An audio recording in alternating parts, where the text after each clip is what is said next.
This is the rough session plan, but there are few changes in this session plan. And the session plan that has been shared with you in the sheet, it's the old session plan. It has been shared by mistake, so please don't refer to that. And I'll explain how the session will go for today. It's a comparatively smaller session than yesterday. So, yesterday while discussing the idea of community identity and citizenship, the goal was primarily to establish an understanding about how a person who's sitting for the state, a representative of the state, can view a beneficiary of a policy. So when I say beneficiary of a policy, what we mean is that how do we identify who's entitled to the policy and who's not entitled to the policy, the benefits of the policy, I mean, and who comes within the purview of the policy. So, and that brings the question of citizenship, because being a citizen necessarily entitles you to all the state policies that are being implemented. So, in that way, it is very imperative to understand the idea of citizenship and the interlinks between citizenship and nationality, and it goes beyond it in the sense that, do we say that if a person cannot identify themselves as a citizen before the state, then that person is not entitled to the benefits of a policy? Do we say that? If we say that, then what is the rationale behind it? And if we say otherwise, if we say that every person who is living in a certain region is entitled equally to the benefits of a policy or the program within the policy, then what is the rationale? What is our argument behind it? So, to establish that argument particularly, there is a concept of right to community and representation in policy. This is not a theoretical construct. This is only a conceptual idea which should be churned with discussion, because it is not something that can be taught. So this is one point that should be very pertinent here, is that in today's session we'll be having a discussion to understand what should right to community and representation in policy means. Okay, so in citizenship there are multiple constructs. Citizenship by birth, right, which is naturalization, and then people migrate and then they acquire citizenship. There are multiple ways in which citizenship can be acquired. But what about the people who are at the margins? What about those who cannot acquire citizenship? Do they not get entitled to policy in the same way then? So this will it will be very important if we can have your inputs, and I'll tell you why. After this idea, after discussing this, we'll be moving on to the concept of social marginalization. What are the dimensions and challenges in governance? So, particularly, what we mean here is that due to social marginalization, what type of challenges occur in the state administration? And social marginalization is of the people, of course, and the state is serving the people.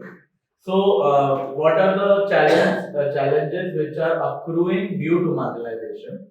And once we discuss this, we'll be moving on to the promises of social inclusion. Now, inclusivity, like in yesterday's session, ma'am said that inclusivity is a very, it's not very new, but in the policy domain, it's being used everywhere now, and every policy is targeting inclusivity.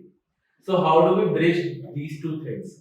Every policy which is targeting inclusivity, and then there is a idea of protectionism, the idea of protecting community identities.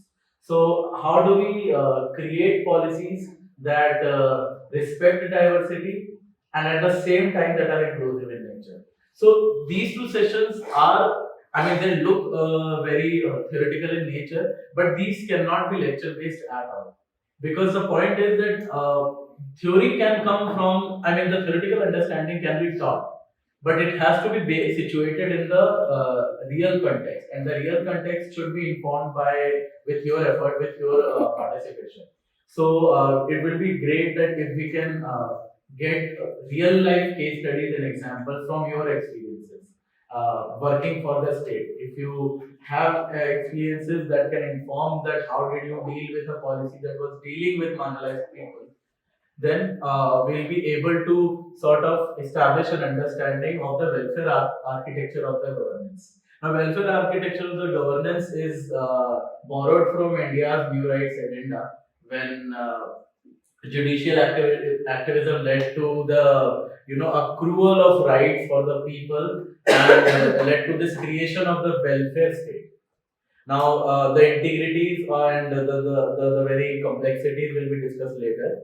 And after the lunch break, what we had planned is that again we have to look into the very real case studies. So earlier we were thinking that we'll have case studies pertaining to vulnerability and marginalization, on which we can have a group reading or activity sort of thing in which we discuss.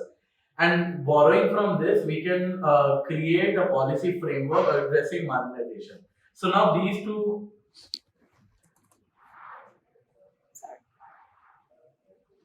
The,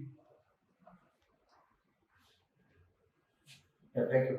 These two sessions are interlinked, and it's an activity in the sense that we'll first of all we'll identify a very specific case study, a very specific case for the region, for this region in Meghalaya, and we'll identify the case of the marginalization of a particular community, a community or an individual in any sense. And once we identify it, there can be hypothetical examples of it. It does not necessarily have to be a very real life example that you have experienced. If it is that, then great. If it is not that way, then we come up with a hypothetical example which is very much possible, so that we can create a policy framework to address that marginalization.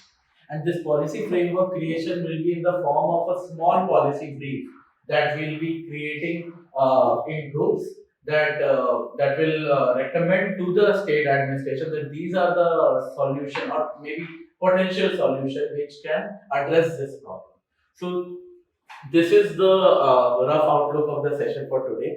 And now I'll be handing over to the ma'am to continue from where we left yesterday, because that will be very important to inform the right to community and representation in policy domain. Thank you. Should I? Yeah, I'll open the.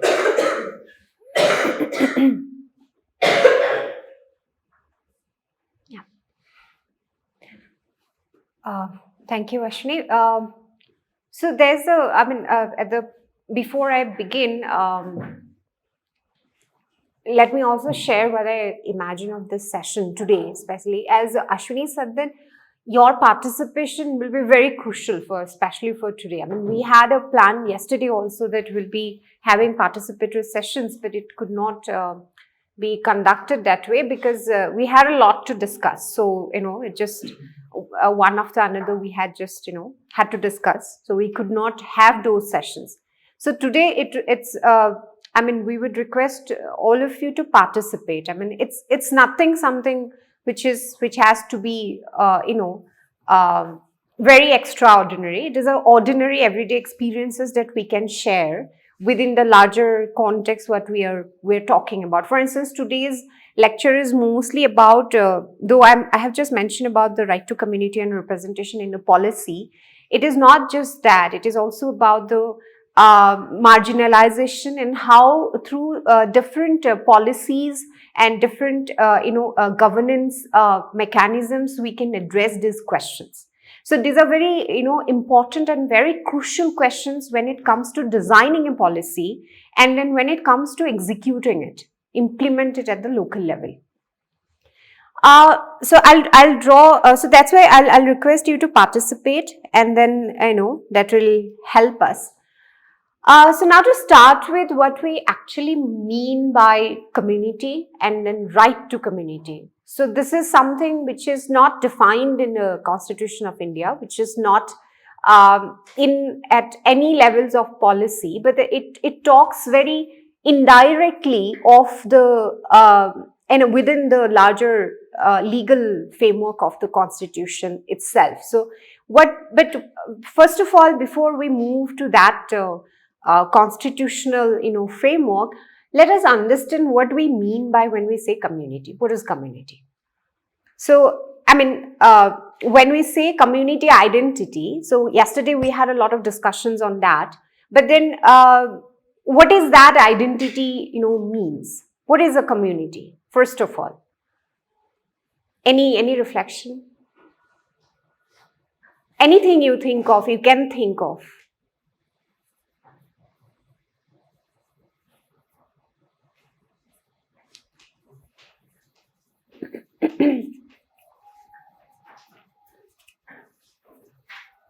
I mean, it can be anything. Please speak. Otherwise, we won't be able to have a conversation. I mean, anything you think of a community when we say. What is the word for community in Khasi or Garu or any other languages of your own? Is there any word for community in Khasi? Can you spell it? S-H-A? Sorry? We used to say Vishnu. Okay. Or we used to say Keiman Salam.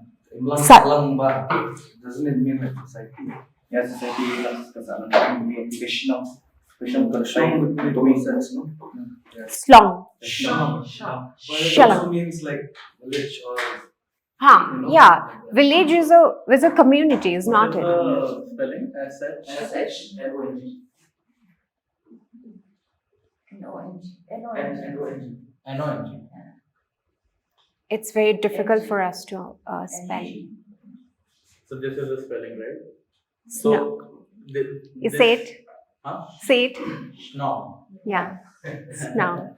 So, Sorry.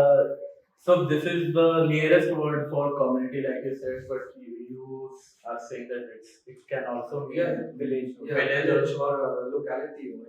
Something like that also. Okay. Any other word from any other languages we speak here?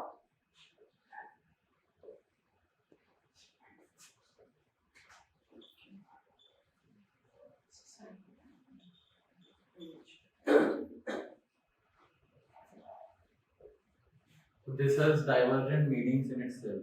Yes. Which means that there is no homogeneous idea of community. Can we say that? Yes.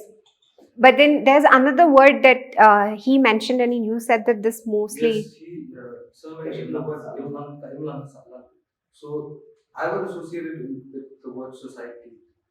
That is a larger community. Okay, so maybe we can write the other word also. Can you tell the spelling? I am. That's L-A-N-G. L-A-N-G. Yeah, then I am again. I am again. And S-A-H-L-A-N-G. S-A-H-L-A-N-G. L-A-N-G.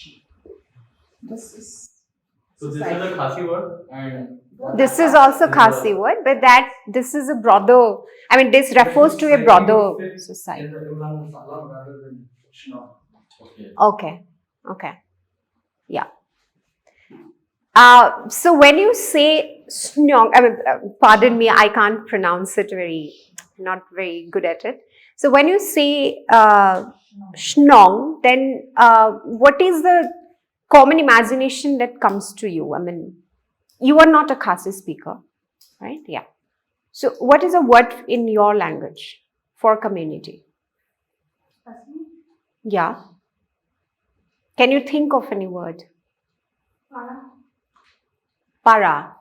Interesting. Yeah. Para is actually refers to a locality, basically, right? Yeah. But this, as you said, that this also can mean the locality. This is very interesting. I mean, there's a closer languages. Indian languages have different, very close expressions. Para is actually, that is also in Bengali. Para means locality. But that can also be used to refer to community.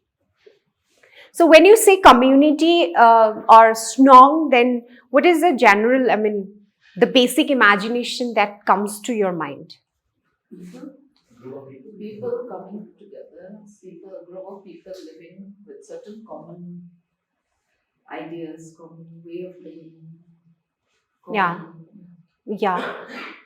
And how, for instance, a group of people who share certain, traditions, ideas, they live together, or they may live, in distant areas, but then they come closer at certain point of time, bringing in different, different identity, but yet with a commonality. I mean, there's a sense of commonality here, right?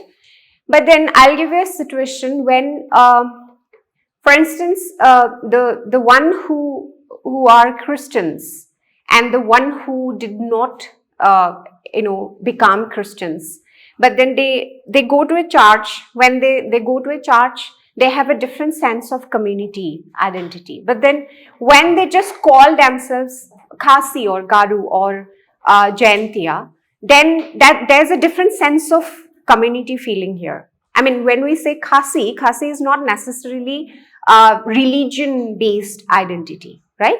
So it is a separate community wave. In a larger Khasi community, there are different community feelings could also prevail. For instance, the Christians would have a different community sentiment around the question of religion, right? So community is a very broad term in that sense, right? And then what you said is that this word, though it refers to the, mostly it refers to the larger word called society, but that is also a community. And when we say village, it is very frequently used as village community. Village is also another set of community within the larger set of society, which is again a community in a larger level, right? So the Meghalaya as a whole state has different diverse cultures, diverse communities, but at the same time, when we refer to a place called Meghalaya, which is administered under the same policy like 6th schedule area, then there is a community sense in the larger Meghalaya also. From where you come, I come from Meghalaya, irrespective of your community identity, which we understand as nationality. The person may not be a Khasi, he could be a migrant who settled here, settled in a sense, who works here and has been living for quite some time, but he's born and brought up here. He may also refer to himself as I come from Meghalaya, and there's a sense of belongingness, right? But what happens when it becomes, for instance, now you're moving to, these are not, the slides are actually kind of, reformed. So please don't mind. I'll go to different directions because we are discussing the marginality question also, the community identity, and then the right issues. So I'll refer to different, notions here, and then we'll come to the policy, setup. So then when there's a community feeling or there's a sense of identity around the question of community, there are different, and also, as I said, that there are smaller identity, like within the larger society, there could be a lot of villages, there are diverse villages, communities. But what happens here when there is a larger, community, and within that larger community, there are smaller community sentiments, there is a very inherent tendency of conflict, right? Right? Yes. Do you agree? Yes, yes. Or it is just coexistence, peaceful coexistence? No, it exists. Is it never there like that, peacefully? We can't coexist? But why so? It appears to be peaceful. It appears, but not from the inside. Yeah, but then why this conflicting situations generally, whether it is violent in different forms, it may not be just confrontation in terms of physicality, but it could be confrontation in terms of ideology. Basically, one reason I feel it can also be the majority. Within that Yes. community, Yeah. Thanks. probably Yeah. there are certain, could be religious belief or could be clans who are very small in majority. Yes. So Yeah. they are The minority and then Yeah. majority concept. So thanks. That's a very important point here. But then I'll just move yeah, before we move to that. So this also leads us to the question of marginality here. So when a larger community, like a larger society, like this, which is a bigger society, bigger community than this, there are diverse communities living in this bigger society, and then there's a sense of majority and minority, that in some way or the other, my religion or the, for instance, how do you understand majority and minority in terms of, mostly in terms of numbers? Like, we have more numbers than you.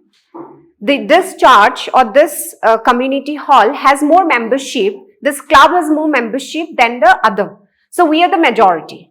And there is a inherent sense of ruling over of the majority over the minority, right? So minority rights here, the right of the minority, it marks a very, very significant, reference here. Now, let us understand what is right to community. So it is a proposal which again will be linking it with the policy and then other, the constitutional structure. But then what is right to community? As I said, that there is a tendency of conflict, and there is a very interesting dynamics where mostly the majority rules over the minority, right? But then what do you mean when we talk of right to community? So it is a subjective experience that defines objective definition. So what does that mean? It is a subjective experience that defines objective definition. Just like as we had discussed, this is very, very subjective. Like he said that it could be the larger society, this word. And then you mostly said that this is a schnong which is closer to the community. It's highly subjective of your feelings with the word, right? But then it came, and then both are correct, as I said. I mean, correct in the sense both have their own, subjective existence. But the problem is, when we try to have a understanding within the legal framework or the constitution, then we need to define it. So it has a tendency to get defined, but it is very subjective at the same time, right? So I, for instance, I am from Assam and I am an Assamese. My identity, first of all, I refer to myself as an Assamese. But then later, when I go, for instance, if I go out of India, then my identity, mostly I would refer to it as an Indian, which is my citizenship status basically. So when I come back home, I'm not going to refer myself as Indian at first. I'm an Assamese at first. So this relativity, this is highly subjective at the matter, but when I put myself objectively and then, I kind of identify myself as an Indian in front of the other nationals, then it is the objective idea. I can just refer to my citizenship, which is very much defined. Law has defined it. I have a lawful, access to that identity. I have a passport. I have a voter ID. So that community, I mean, the larger Indian community, which is highly subjective, as I said, it is not from my subjective understanding, but it is from that objectivity that I have documents for it. And I refer to that community identity as Indian, that I am an Indian. And I have proof of it, right?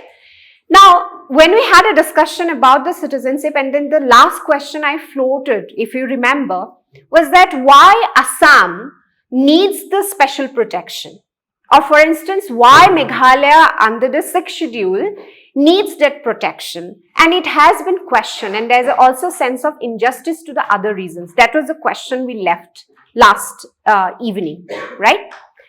So now the question, again coming back to the question of marginality here, and also it leads to the question of justice, which we'll be discussing little later, is that when a migrant, which is bracketed illegal migrant, comes into the 6th schedule area and then tries to settle here in some other, in different ways. I mean, there are ways to get a settlement in 6th schedule areas also, though it is completely protected within the legal framework, right?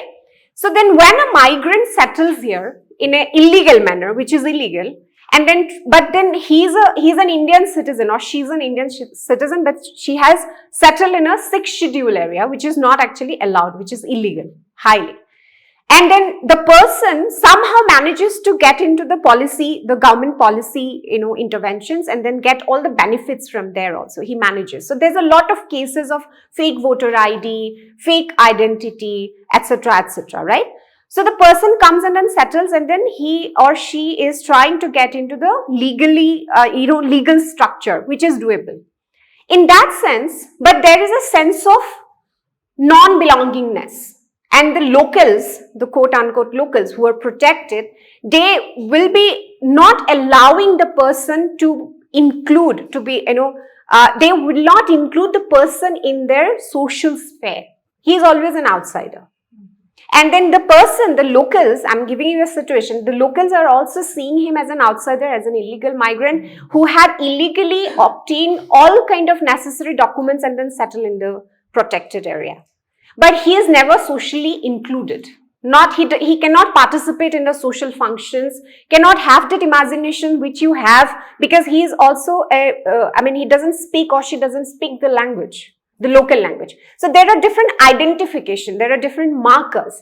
As I had mentioned yesterday also, to define the process of, when the execution of citizenship was happening in the case of Assam, the non-Assamese speaker, the one who did not speak Assamese, were identified, who spoke Bengali, or the ones who were following a different religion were identified. So there are different variables, there are different markers to identify an outsider. Though he has obtained all the documents. So now, how do we understand the question of marginality here and inclusiveness? The person, though he is a legal citizen, he is an Indian citizen, of course, first of all. Secondly, he has obtained all kind of necessary legal documents to be here, to settle here, to live here. But yet, he is not included within the social sphere. He is marginalized in a sense, socially marginalized, because that person doesn't belong to the local culture. He is not the native of the land. And which was the primary reason why Meghalaya was given that protection, that their culture, their native culture needs the protection. Right? Am I making sense? Am I making sense? Yeah. So now, what do you think? Is it not injustice for that person, for that Indian national, who has all the right, the constitution gives us right to live in any parts of India, basically, to have any business, to have any job, to have any livelihood. So is there any sense of injustice here, or it's very just to not include him in the social sphere? Though he is included in a policy level, he gets all the benefits, or she gets all the benefits. Is there a sense of injustice? Yes or no? Simple. Or is it simple to answer? Yes or no? Maybe to the person who's excluded, maybe you might feel like there's a sense of injustice. But to the Overall community, they might not feel that. Yeah. They might not feel like there's any sort of injustice, because they might think like, I'm being protected now, my interests or my people, my culture is being protected from outside that field. Yeah. So yeah, like the person who has been excluded would feel a sense of injustice. Maybe whereas the community where no, again, we are in the binary, the community versus the person who is socially excluded. But my question is that, is there any prevailing sense of injustice objectively, not from the community perspective, not from the person? Objectively, I think yes.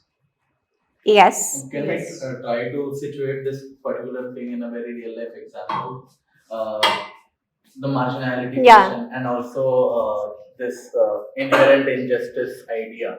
So, using that, for example, I was just thinking about this, that Shillong is the nearest word, like we were informed, to a community.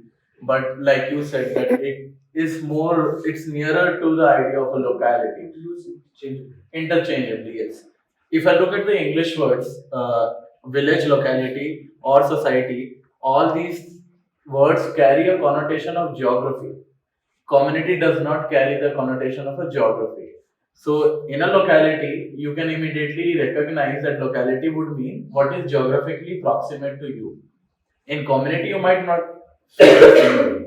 So, even if the person, there is a common thread, if you identify as a Khasi person, and if the Khasi person, if there is someone living in some other part of India, that person is still a part of your community, which might not stand for locality, right? So, I was thinking that in geography it is very easy to identify the question of marginality. The people living on the margins of the geography. If we have a village and the people who live outside the village, we can easily identify that they are the Outside. outsider or the or living on the margins, so they are marginalized in that way. But when we talk about community, how do we identify marginalization? And then, if we look at, like ma'am was talking about the majority, minority, and the number game. So, statistically, it's very easy to say that if people are less in numbers, then they are marginalized, they are minority. But is it the same way every across every domain? And I'll give an example. There are two examples. One is that I'll need from you all. One is from my end. So, in the caste demography of India, in Hindu society, of course. So we have specific caste people, and that is also translated in some ways in other religions as well. So we have the general category that we all the people identify as the upper caste, the forward castes, and we have scheduled castes and we have scheduled tribes. We have never had a caste census, but all the other surveys that we have had indicate that the Brahmins, the Hindu upper caste Brahmins, consist of only 3 to 4% of the entire population in India. So, are they a minority? That is first question. Brahmins consist of 3 to 4%, but are they a minority? Number wise, yes, they are a minority, but do they get entitled to the benefits and entitlements of a minority? I'm not saying ki should they or they not, but I'm just asking, do they? In the current purview, they don't. Whether they deserve to get entitled or not will depend on a lot of deliberations, right? So then we come back to the idea of, is minority equal to marginalized? Now, one example I'll need from you all. I am not aware of the demography of Meghalaya so much as you guys would be. So, but I am aware that there is a non-tribal population living in Meghalaya, right? Meghalaya is a protected state, so but that does not mean that people can't come and live here. So there is a non-tribal population which is roughly around 2-3%, not more than that. Am I Yeah. correct here? I mean, I could be wrong with the statistics. Any idea of the statistics? So, but can I know that who are the non-tribal people who live in Meghalaya? Apart from the three major tribes of Garo, Khasi, and Jaintia, who are the non-tribal people? We have the Nepalis, the Bengalis, really. The Biharis, we have Marwaris, Marwaris, yes. Asmis, Assamese, a yes. little, not Not much. much. Yeah. Not much. So, okay, so this is the rough profile of the non-tribal people. So, Biharis are migrant laborers mostly, or are they? Mostly, but not all. Not all, yeah, but mostly they are migrant, and same would be standing for Bengalis who came for work and are now settled there and working. Even from Bangladesh, we have these Bengalis. Okay, but what about Marwadis? Are they also migrant laborers? Not laborers. They are the business class. Business class. Business class, yes. So, Marwadis are also minority. Biharis are also minority in Meghalaya.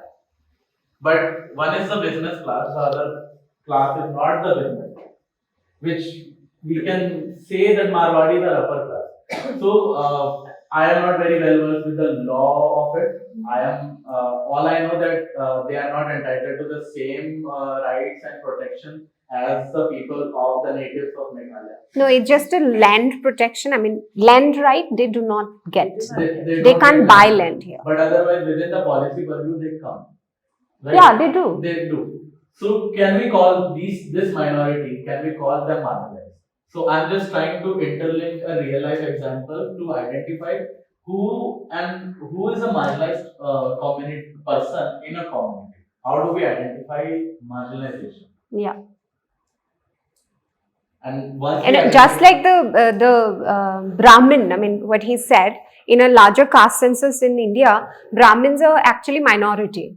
They're actually, less in number, but are they minority? I mean, can we call them minority?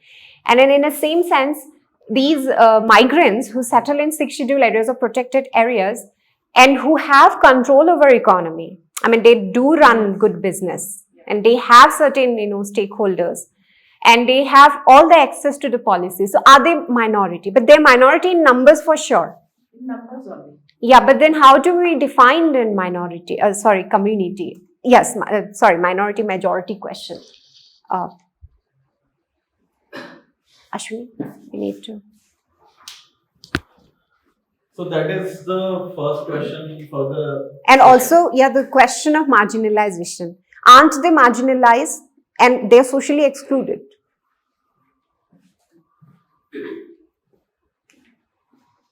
I mean, do you agree with these propositions? We are just saying you can counter also. Are they marginalized? First question. Second question is, are they minority? In numbers they're minority, but they in other way are they minority? I mean, it also expands the whole definition of minority in that way. It challenges the definition of minority in terms of number. For example, like the Marwaris, they are minorities. I mean, in numbers. But looking into the access that they have in the whole state, I would say. Access to resources, maybe you can add there. In Shillong, I mean, most of the big shops here are Marwaris. And most of access to resources. Local people are also under them, probably. Yeah. So that way. And they are like the limelight in most of even in officials gathering, even in sponsorships, so that way they might be minority in numbers, but when it comes to they're running the show. They're running the show. Yeah. And do they have all the entitlements within the policy framework? Within the policy, yeah, but probably not in really participating in certain religious rituals, or maybe not really.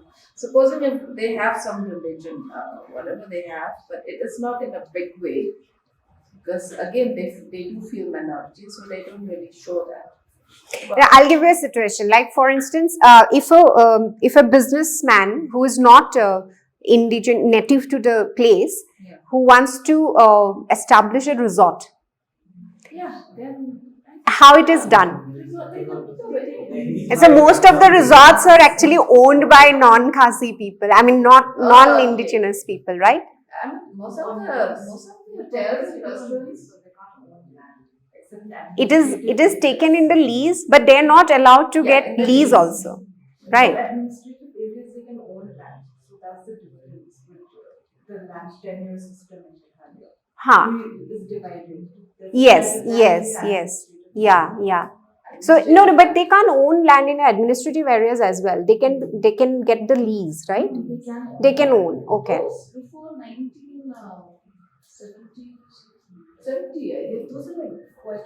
No, that's different. When the Meghalaya became Meghalaya, after that there are the administrative areas. I thought that they cannot own, but they can get the lease. No, but it is not just administrative areas. In most of the resorts, I mean, in most of the areas, which is even included in the council areas and 6 schedule areas, there are a lot of resorts or businesses which are actually owned by the non-natives. So how is it done? You have to get permission from the district council.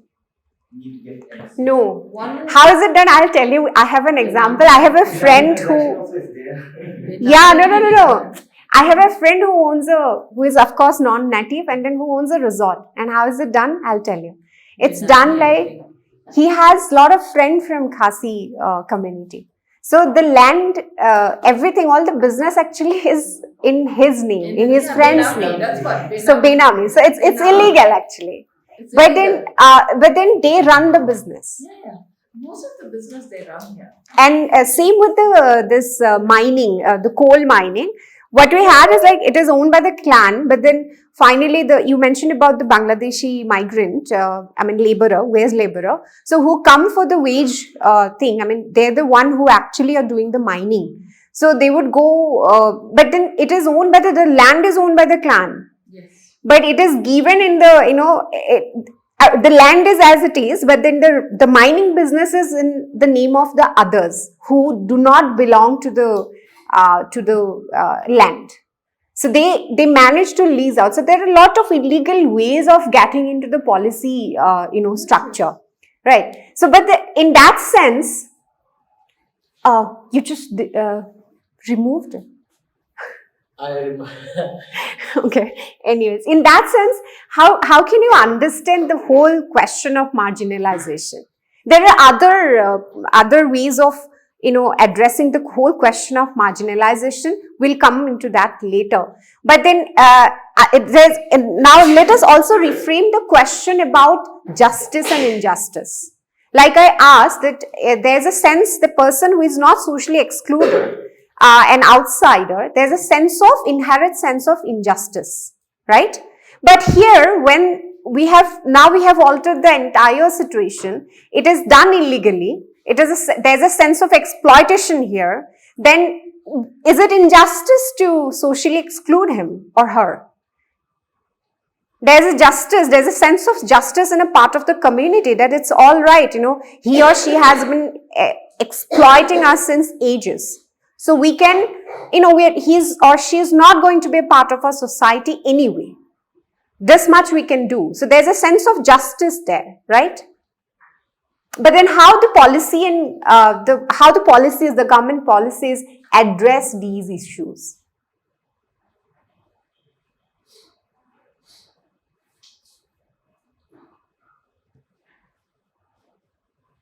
And maybe we can also, go back to the question, where you asked the references, the Brahmin and then the upper caste. Let's do it this way. I'll take a example. Again, I am not very well informed, but I have read that there is a Chief Minister funding program for the fisheries for the state of Meghalaya. So for the development of inland fisheries. So the bodies, the villages with there is a range for the ponds, and if they fall in that range, they can seek fund from the Chief Minister's directly from the CM, and they can establish an inland fishery in Meghalaya, right? And yesterday I remember in reading in 6th schedule that for the autonomous districts, due to 6th schedule, the 3 autonomous districts in Meghalaya control all the regulations and all the decisions regarding fisheries, land, and forests and agriculture. Okay, so just a hypothetical example, not a real life example, but a hypothetical example. In Meghalaya, there is a small village of migrants. They have been settled for a while now, so they are locals now, but they are not belonging to any tribe, any majority tribe. They are non-tribal people. And they seek the fund from the CM. But that village falls in an autonomous district. So, they will have to seek it through the autonomous district or directly to the CM. Can they do it? And this is a question, I don't know. It depends from where the scheme. Scheme is state scheme. Yeah, state. But again, if the state gives it to the autonomous district, then it will be from there. Acha. But if the state gives it to the fishery department, so it will be under the state and from the fishery department. Okay, so there is no conflict of interest here between the Depends autonomous. on from where the state actually gave it. Who would run that scheme? So it is a chief minister's program. So the chief minister has this sort of authority to either give the funds directly through the fishery department or give it to the autonomous district councils. Yeah. Right. Is there a possibility that the fund is directly coming from the fishery department, but the autonomous district councils can intervene and sort of change the decision? Because the land in which this will be developed is falling in the ADC. Change in what sense? Change in the sense that maybe the person or the group which is seeking the fund is not entitled to it or does not require it in these senses. Can they cancel it? Can they reduce the amount, change the amount? Amount, I don't think, but I think the applicant should produce certain documents probably. Once if they're able. And as it is, non-tribal will not go and apply on it. They know they have no chance. No? Yeah. So there again comes the question of exclusion. I mean, it is inherently excluded because For it is. example, I'll give you, we have the Chief Minister CM Care for the single mother. We have so many non-tribal single mother in our district, but they don't come forward to apply. Kasi one, yeah, so local. I've not seen, at least in my district, that say a Bihari lady coming to apply for CM care. So they are entitled. Legally they are entitled, but they don't apply because of Entitlement, because it's a state scheme again, we are really not aware because they have never come forward. I mean, There is no single case that you have come across. At least not in my experience. Okay. I don't know about others. Yes. I have done. Please share, no? Yeah. Like for the ma'am has said, Huh.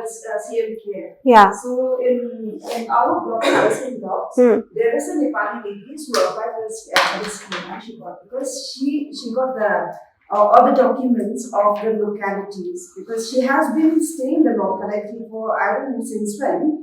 So the document which she produced to the office, we accept. Okay. Yeah, that's why I mentioned the documents. No, if she have all the necessary papers, then probably yes.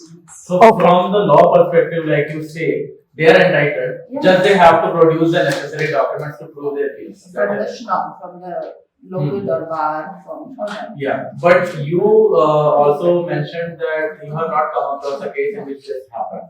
So there is a gap between what the state is entitling the people and what the people themselves know or want. No, there is a sense, what I gathered from the examples, I mean, correct me if I'm wrong, is that there is a sense of exclusion already existing in the community level, which is not about the policy. Policies are inclusive, right? The policies are inclusive. As you said that if I have the all the documents. Darbar, SHNOM, I mean the locality where the Darbar themselves has restricted the non-tribals not to go and get access to these government schemes. Oh, they kind of asked the they non. kind of say that the schemes are for our people. So say like we have the borders of Bangladesh where the Bangladeshis, as it is, are illegally entering India. So they don't have access. Yeah. So it is communicated in a community level, the local community level, which is identity based. And they don't dare which also is actually to complain, because they themselves knows that they are illegally entering the country. So they don't dare complain also for that matter. Yeah, so there's a sense of justice also, that it is just that they're not, they don't complain because also. they're illegally So they entering. know if they complain, then they'll come to government office, then we'll do some inquiry, we'll come to know, but actually they are illegal. Yeah. Illegally entering the country. So I'll give you another example just which actually complements this situation, and also we'll come back to the example of you mentioned about the single mother, which is another very interesting. So this example is actually about the exclusion from NRC in Assam, but it has a very interesting link with the Meghalaya. So I got a family to interview during my fieldwork. That family is a Nepali family. And then they were struggling to get into NRC because they were not being able to have the lineage. Their father has absconded and abandoned them years back, decades back. And then they were the migrants. They were the migrants from Nepal. And then, but they run a very big dairy farm and all. but then yet they were not being able to, because of the fact that they could not find their father. And according to the the existing whatever stories they have heard, is that like their father came to Meghalaya and then quote unquote married, actually started living with a Khasi woman, and then they have a family here apparently, and then he did not contact the family back in Assam. So because of that, they could not get into the NRC and they had been struggling. So I met them in a center for the NRC, a grievance center, where they went and then they were trying to file their grievances. So these are the issues because of which we are not being able to get into the NRC. But they had all sorts of policy, benefits. I mean, they had voter cards, everything. But because they could not establish the lineage, they could not get into the NSC. Now, the situation, this is again, I'm drawing from what I have heard from them, is that what would be if that person, their father, had come to Meghalaya and then, settled with a Khasi woman, how would be his citizenship status? He migrated to Assam illegally. Or maybe legally. I mean, there is not a legal way, of course, but then... Nepali. He is a Nepali. Right? Yeah. No, he will not have access. Yeah, his children will get all the benefits because... He should not. No. But he's living with a Khasi Even though... woman. Okay. Even though... According to the social custom of 1950, the whole parameters of who can be a Khasi, who are non-Khasi, are totally mentioned in all the sections. What are the sections? Section 12, as far as I know. No, what it says. The parameters which are laid down to be a Khasi, that a person has to be born in a Khasi, has to be in... So he is not, tell me the... he has to be accepted by the community, then he has to know the language, he has to follow the traditions and cultures of the Khasi community, then the person is recognized as Khasi. Yeah. All right. So then I'm not born into the Khasi... so I'm not born into a Khasi family, first of all. But then I got married to a Khasi man. I'm giving you a situation. Yes, I married a Khasi man. And then I followed the customs, I learned the language, and I have kind of adopted everything. So will I become a Khasi and will I be entitled to get all the benefits? Yeah. See, so can you write it down?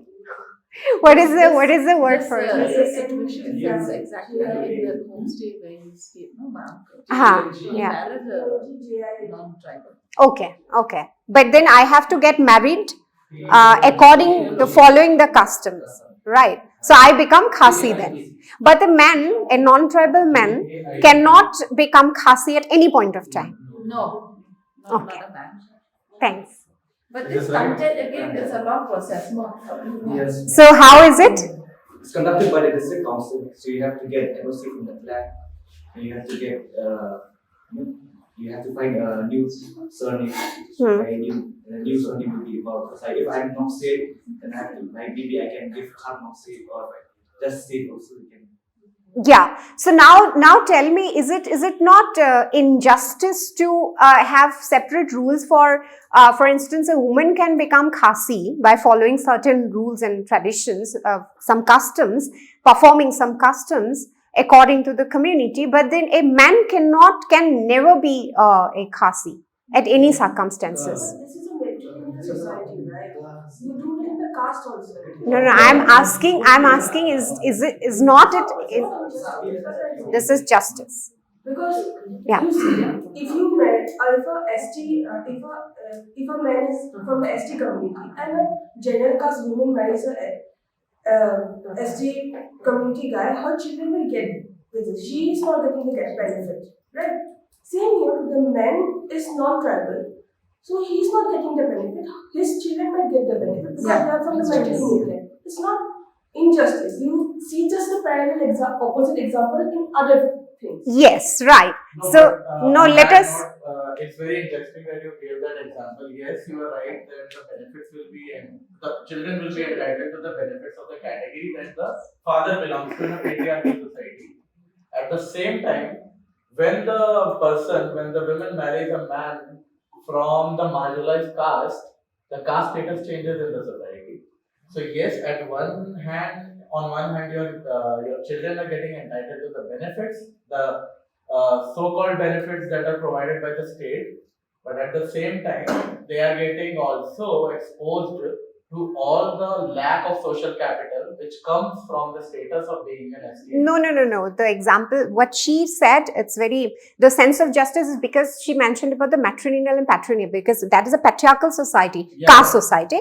So where it is when you lose a woman who gets married to a low caste person, she loses all her social capital in that sense. Her children, because it's a patriarchal society, because she's marrying a man. Yeah. But here it is other way, because a woman can be kind of absorbed in a society, but not a man, because it is matrilineal. That's what her example is. My idea was this only, that in the caste wala example, the woman is losing the social capital, which means that there is you cannot compare the situations to establish whether there is a sense of justice or not.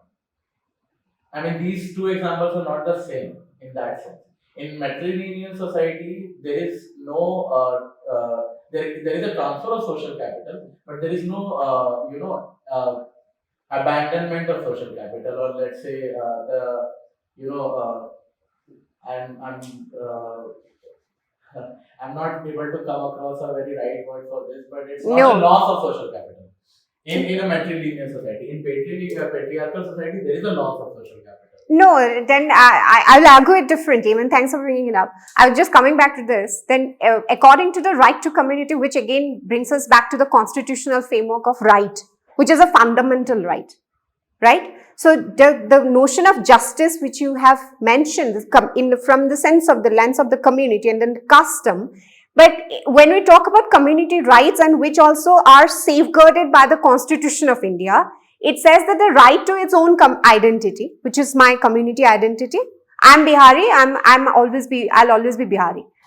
The right to access skills and resources within the wider community. I can live in any parts of India apparently, but I'm following in 6 scheduled areas I cannot own land. Okay, fine, I have accepted it. But I have just married a Khasi woman. But ideally I should be able to maintain my community identity. So there is a sense of injustice, right? And it is in a larger sense, in a legal sense, it is a sense of injustice because a constitution has given us the right. Right? And the other things, the right to support its member within the wider community. Look at this father who came to Meghalaya and then had to abandon the family and started living with the Khasi, family. He had children apparently. But then he had to abandon his society. He could not go back to his community, even to his own family. That was the situation. He did not. Maybe it was a choice. But it was also in a level. It was not very easy for an illegal migrant or immigrant to do that. But his family in Assam has all the policy benefits.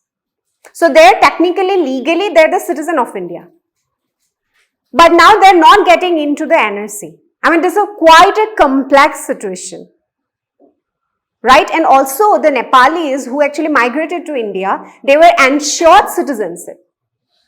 It was agreed, there was an agreement between the Nepali government and then the Indian government that they will be entitled, they are not illegal migrants.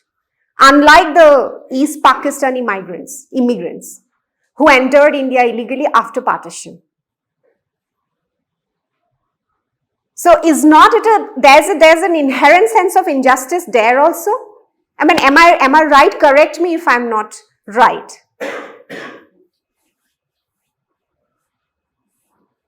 I think we can break for tea now. Yeah. We can come back to the question. Yeah, sure.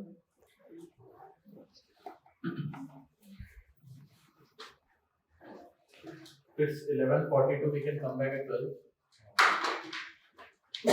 some 18-20 minutes per week.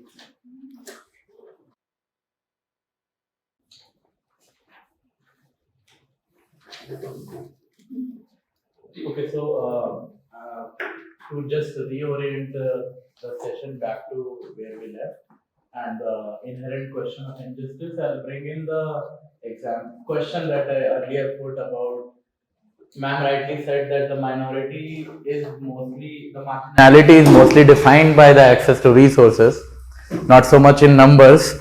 Although numbers are only indicative of which group can be considered a minority against a majority.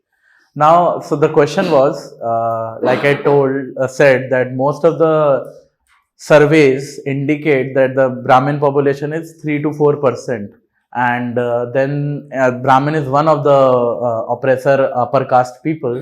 Then there are other caste people in Hindu population. We have Kshatriyas, we have Vaishyas. So I'll use the word Savarna rather than calling upper caste. Okay. So these Savarna people constitute around 29 to 30% of the total Indian population, and we have 70% of the people who are non-Savarnas, who are the marginalized people. In legal languages, they are. It's not so much legal because legal status only recognizes SC and ST population, but the Bahujan folks, we refer to them as also as Bahujan folks. So they are 60%, and this 70%, not 60, 70% of the people. Now this 70% of the population of India consists of Dalits. Population of India consists of Dalits, other backward castes, and the scheduled tribes. So there is this chunk of population, and if you look at the statistical data, one might feel that they are the majority. They are not exactly minority. Then why do they get the entitlements of a minority? Why do they need protection in the majority of caste Hindu society? But even if you look at the entirety of India, which includes the Christians and the Muslims, we in those religions also the Hindu casteism has been replicated. And talking about the marginality of ST population, it is exactly the same. So they are also entitled to the benefits of this 70% of the marginalized people. So the question is, how do we determine this majority of population to be marginalized? One is, of course, the access to resources, like ma'am had previously said, that the 30% of the population have greater access to resources. But what can be the other parameters which are determining the marginalized status? And the reason this question is being asked, just to know what are the determinants of marginality. Once we understand the determinants of marginality, then we'll be able to situate it in the constitutional framework. Also, just to add to the point that it is also about the policy interventions. I mean, how we already have a larger legal system structure, which is the constitution, and then within that, the social exclusion and inclusion question has been addressed very, very, very, categorically. So, for instance, we have heard about the reservation for the, caste, for the low caste, and also for the STs, the whole reservation system. There's this very recent debate which is about, a lot of discussions going on around the question of caste census, if you are aware of. So then, how this larger legal structure is translating into the policy design and intervention. Am I making sense? I'll try to break it again. Make it a little more simpler.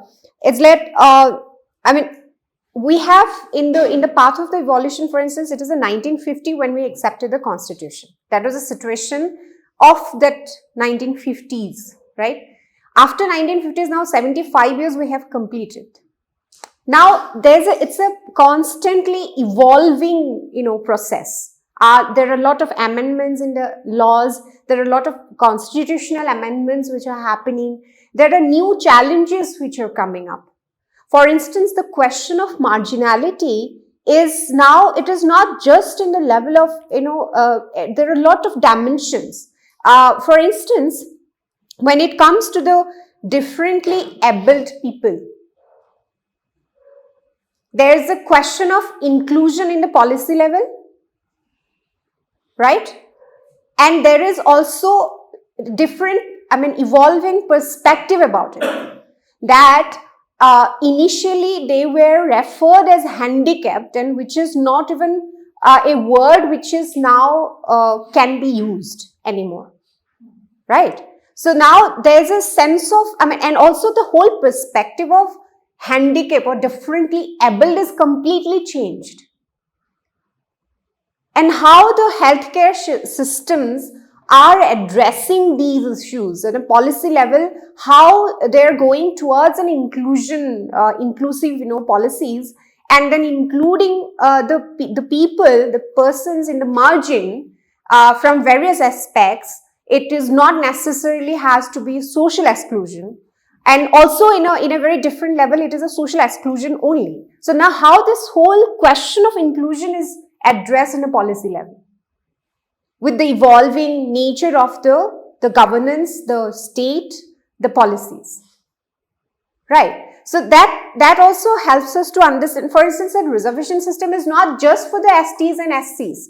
There are reservations for the physically challenged people, which is again the differently abled people. There's a reservation for that, right?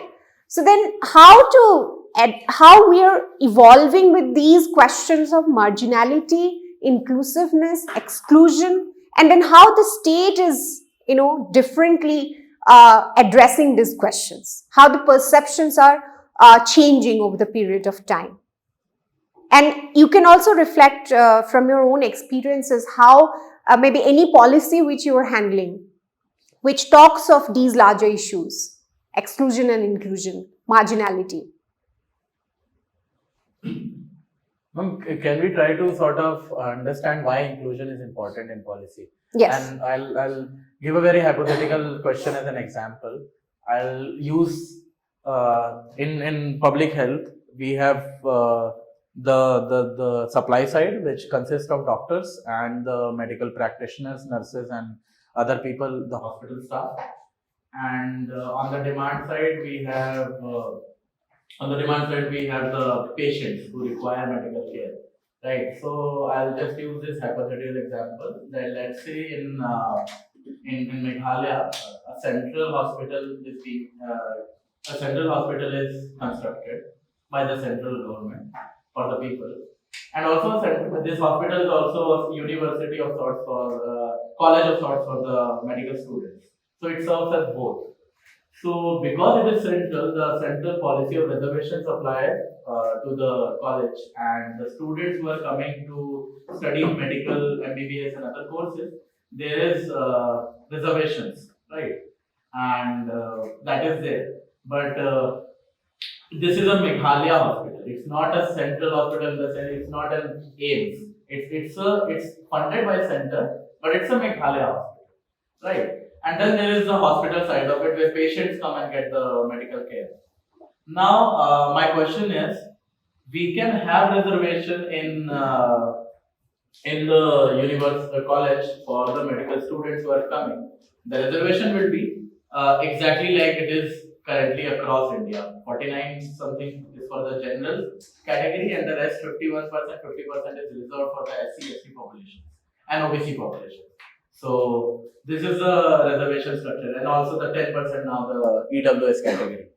However, in Meghalaya, we all know that the general population is general in the sense non-tribal Hindu population is very small, and the majority is the tribal population. So it would be around, I am aware that 85% of the people are the tribal people of the three major tribes, and there are smaller tribes also. So 85 to 90% of the people are only entitled to the 50% of the seats in the medical university. So that is one type of reservation. And is it enough? Is it does it serve the purpose? What is the purpose it is serving? This is the underlying question. What purpose this type of reservation is serving to the local population there? The second, can we have I mean, it might sound a little ridiculous, but just for the food of, as a food of thought, can we have the similar type of reservation in the medical care also? Can we reserve beds according to the community identity of the people? Can we do that? Can we have 50% beds reserved for a certain population of OBC, SC, STs, and then the remaining beds are open for everyone? Can we have that? And if we cannot, we don't have that, I know that, but can we have it? If we cannot have it, then what is the reason why can't we have it?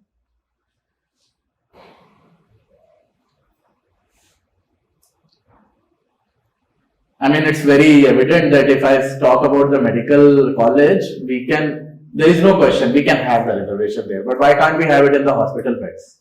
Because it's an emergency service, it's a very necessity. It's a necessity, but like education is also a necessity. No, there are different levels of necessity. Education is a necessity, social necessity. Medical is a life-saving necessity. Okay. There you save whoever comes. You cannot have reservation for beds. You can have for doctors, of course. That's a different thing. But the question For the appointment of doctors. Beds, you talk about someone saving lives, someone's medical illness, priority of things. I take this is a very, I mean, this is the the argument, yes. But like, let's say in emergency wards, there is no reservation. But can we have in the general? Even in beds. In the bed. We can have. Because we do have here, there is a health clinic here in Shillong, where actually it's 100-bedded hospital, but 10 bed is reserved for the BPL. Okay. For the BPL. Okay. So those BPL, they might be SCs, STs, or could be any from any category, but they should they belong to the BPL category. That is being sponsored by the Ministry of Tribal Affairs. So it exists and it can be done in certain ways, because of course the people who are very marginalized in an economic sense, they will not be able to afford healthcare, so there are 10 beds reserved out of the 100. You were saying something, sir? So I was just saying about life. It is a under Constitution of India, Article 21. It's about right to life. Oh yeah. Everyone has to, whoever is suffering from any ailment has to be admitted, and you cannot categorize someone whether he should get a bed or the other person should get a bed. Definitely. So or else the whole system will fall down. Agreed. So that is the constitution that we are talking about. But again, I was just saying, like, in emergency, we don't have any kind of this policy. Whoever needs the healthcare comes, regardless of the identity. Even if the person is an illegal immigrant, that person will get medical care. This is also the current health situation in India. Doctors don't deny medical care, right? But I'm saying in general world, where people are not at a life risk situation, can we have? The only type of reservation ma'am mentioned, this is one possible reservation because we are having it to, yeah, sir, go on. Yeah, so in order to put things into context, we are talking about hospitals which comes under the purview of public goods, right? So public goods, by the very definition, is non-excludable and non-rival goods, right? Okay. So in order to understand what function does it serve, and going by the definition, it can't be excluded, right? It can be, non-rival goods. Okay, but it is not non-rivalrous though. This is a common good. This is not exactly a public good. I'm talking about common good is different thing. Public good is a different thing. Then we have private good, right? Yeah. So when let's say PHC, the entire healthcare facility which the state government provides comes under public goods, right? Like PHCs we have, CHCs we have, state dispensaries we have, civil hospitals we have. Where we can't exclude anyone to come and avail those services. Exactly. Services, okay, and I mean like for the welfare of the people. Yeah. For the public. So this needs to be understood. Public good, private good. I agree with your point. I'm not taking a otherwise position. I was just trying to brainstorm, and there is a reason why. First of all, like I said, it's not a public good. It is a public good in definition, but because it is rivalrous, all the medical care in India is rivalrous because you know the situation. It's not like it will be rivalrous as long as there is a bed to patient ratio, right? I would like to differ here because PHC is non-rivalrous. You may say private hospital like Woodland Hospital or some veterinary hospital because it's private. it may be rivalrous because there is rival. No, I'll tell you why it is rivalrous, sir. It is rivalrous because if a bed is occupied even in a public hospital, now the other person cannot access it. This is the underlying definition of rivalry in a good.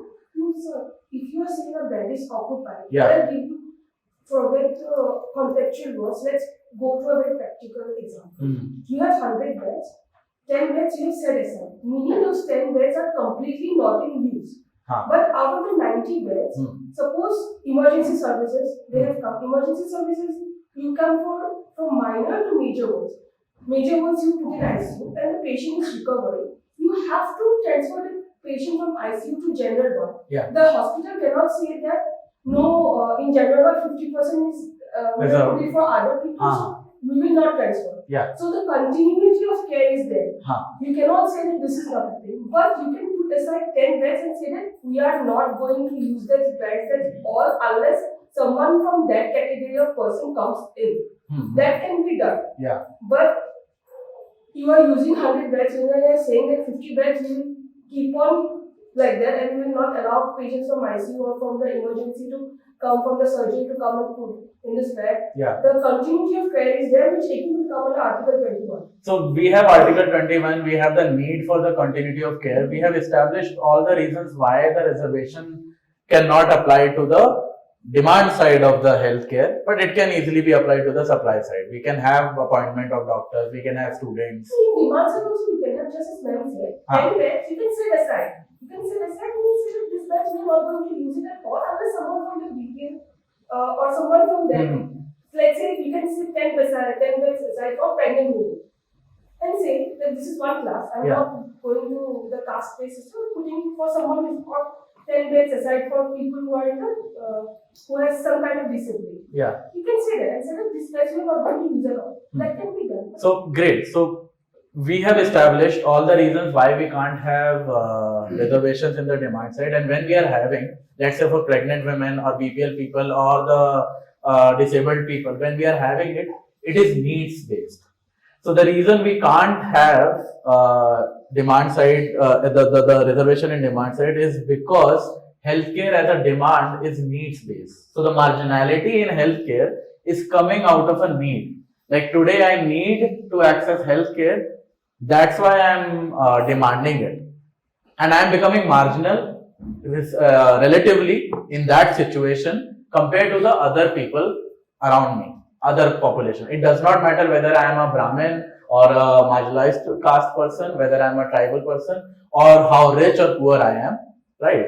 It does not matter, because if let's say I am suffering from a disease, it makes me marginal from the other population which is not suffering from the same disease. And that's why I am able to access healthcare, and I should be able to access healthcare, and that's why we can't have reservations there.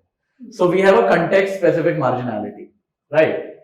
Community specific marginality is, on the other hand, is different.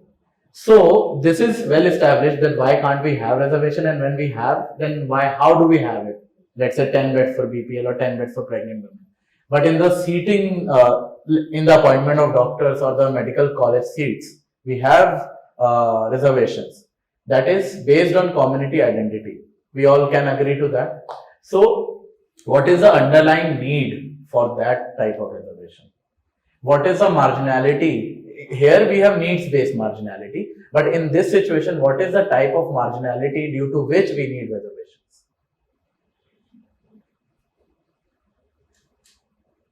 And now it's a very open question, because also it's just not restricted to the colleges, seats in medical colleges. It's everywhere. It's in education. It's in public sector recruitments. So why can't we have it here? Sorry, what is the type of marginality here due to which we have reservations?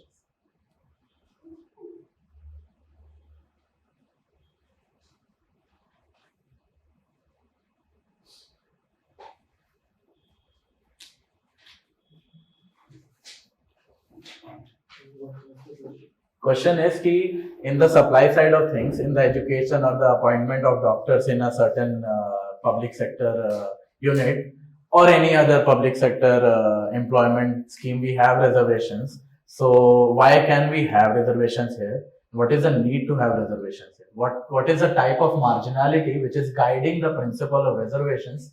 Like we can read here, there is a history to reservation. What is the need? What is the underlying determinant due to which we have reservations in this side, in education, in employment, or in public sector? It is to basically uplift the backward people. That is the reason the whole Mandal Commission has been brought. No. What is the type of marginality? What is the type of marginality which is We talked about guiding? the community marginality. We talked about the need-based marginality.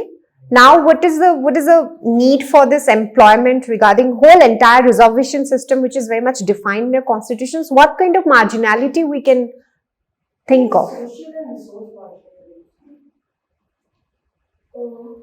Or is it again community Okay, marginality? But okay, even if social and that is one of the inputs, sure. But if we come back to this example of Meghalaya, center-funded Meghalaya college, medical college, we have a majority of tribal population. They do not have the same type of social backwardness as they might have in other parts of India. In Meghalaya, they have been protected by the 6th schedule. And you come to the constitution. You have right of temper, you have equal right of opportunities in everything. That's good. There are no reservation in Meghalaya. It's a medical college, state medical college, funded by center. By the fundamental right, by legal right, anyone who applies and makes it into the cut, right? Makes it into the cut because there is this merit-based system now. Will be able to get in the process, right? If he is applying for a student, he becomes a student, he is applying for a doctor, he or she is becoming a doctor or a nurse. No, there is a reservation. I'm saying that remove the reservation. Remove the reservation. I'm saying remove the reservation. Take a scenario where you have no reservation. Because you said about 85% people are Meghalaya. And when you remove the reservation, you bring India's fundamental rights into picture. According to fundamental rights, there is equality of opportunity. You can do trade, you can have job anywhere. So meaning you can come from any part of India. You can come from India and any part of India and become a doctor here, take an appointment here, right? So what happens is even though they are 85% and somehow they do not make it, somehow people from here do not make it in the cut. So I'm not meaning anything, but if they do not make it in the cut, you have more than suppose 100 seats, more than 90 seats you have filled it from people from other places of India rather than Meghalaya because it is without reservation. What happens is that there are twofold. One, they stay backward, they do not have access to resources and anything. Second thing is that there will be some cultural context or some other things where, in medical, there are some things that you might not understand as a person who is from, even in education, you will not understand the social and cultural context that well rather than a local person. Yeah. So you miss out on that. You miss out on it. There are again that administrative and all those plans. So that's why I think this reservation is, that this social and resource reservation, resource need is the main thing. It's not you actually contradicting the. No, but she came to the right point only. In the end, she mentioned, like you mentioned, that a lot of people will not be aware of the social and cultural context as the local people would be. That's why the reservation should be there. Hinders the development of the state. So that's why reservation should be there, na? Yeah. I agree with you, and this is the underlying thing. And you said the right thing because there is no conflict with the fundamental rights when we talk about reservation. Okay, and the conflict is not there because the underlying idea is that there is a right to representation. There should be a right to representation. I'm not saying there's a conflict in the fundamental. No, I'm not. Giving an example. Yeah. Would you ensure that if there is no reservation, 90 to 80% might be filled with people who are not locals? That's what I'm just trying to bring. I agree. I was not, I'm not counter arguing with you here. I agree with you actually because you came to the right point. People will miss out on the social and cultural context, and this is why representation is important. This is what I was trying to, this is what I was trying to come to when I said community-based reservations are based on the idea. Of course, there is a lot of deliberations around the access to resources and who needs what, but the underlying idea is the right to have representation. Okay, so this is where, I mean, it's not a constitutional framework, but this is the ideological position. And why it is important is what we need to discuss even in policy. Even in policy, why certain people are entitled or should be entitled to have a certain portion reserved for them, because representation is important. And representation is, I'll just come in quickly and then again I'll leave it to you. Representation here again, whenever we are talking in any, the democratic country, I mean, the structure of the welfare society or welfare state, whenever the representation is talked about, it is always talked about the electoral representation, which is not the case actually. The whole entire reservation system, which is debated and very, very critically, kind of understood. There are a lot of debates for and against. There are a lot of evolution happened in the entire process of reservation. Still, we have debates around the question of, for instance, the caste-based census, whether we should have or we should not have. But yet, it is particularly a case of, I mean, philosophically, it is in the level of the representation question. So, it is about the representation. That what. But again, there is another problem with the representation, the question of representation, that how much proportionate is it? And what is representation after all?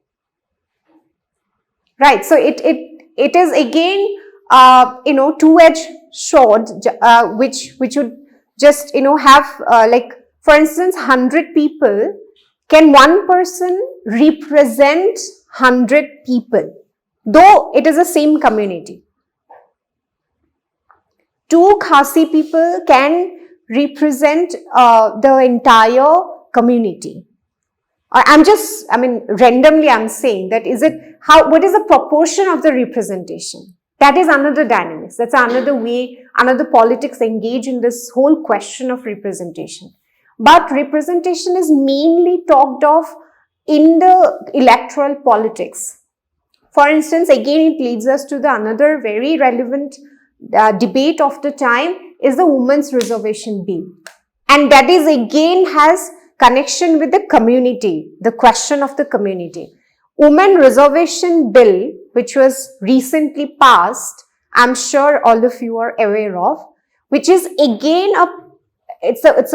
two questions are involved. First, it's a community representation. What is the community here? It is a gender-based community. It is women. And as we had discussed, started with the community identity question, it is also an identity which is gender-based.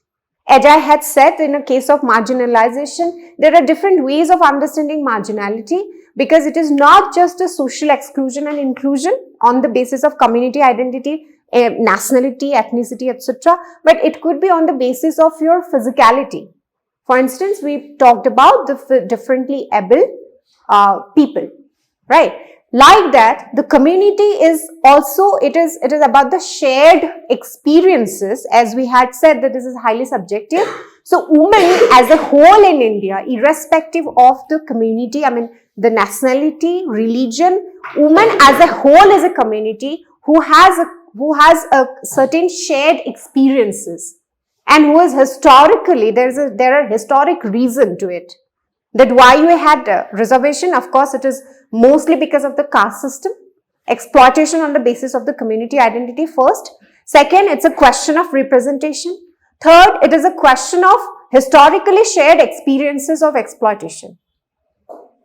And same goes with the community called women, who has historical experiences of shared experiences of different types, and which are again very exploitative in nature, who were again, on the margin of the society, because generally it is understood in the electoral politics that we do not have much representation, so that's why the bill was enacted. But it doesn't only talk about the political representation, doesn't It is just not limited to the field of political representation. Representation, as Ashwini has just given the example, it is actually about a larger all sphere kind of a representation we are talking about. So it is one way, it is just one way. Reservation is just one way which is at play within the larger legal system of India, which is addressing the question of representation. But there are other domains too, where there are different dimensions of the politics of representation and the right of representation. Am I making sense? Am I making sense? Please say no. I mean, it's all right. We can try to have more discussions, more conversations. We can actually divert back to this idea of community again, because yesterday we were talking about individual identity. So in yesterday's session, we sort of discussed and talked about how aspects of identity, the individualistic aspects of identity are derived and what do they mean and how does that translate into citizenship. Now today we are talking about community identity. All of us are born into a community de facto. That is like, can we agree to that? We are born into a community. It can be an ethnic community, it can be a religious community, it can be an intersection of both the things, but it is always a community in which we are born into. Even if a person is born in isolation, that person has identity markers due to which that person is by default a part of a community, right? So if there is a community identity which is inherent to people, then that community identity should also translate into representation. I mean, I'm not taking a position here, I'm just asking all of you if that is making sense. Should that happen or not? And also maybe we can reflect through the recent examples that we just mentioned, the Women's Reservation Bill. So, I mean, we can draw from there. Examples are always easy to reflect on because we already have a situation in hand.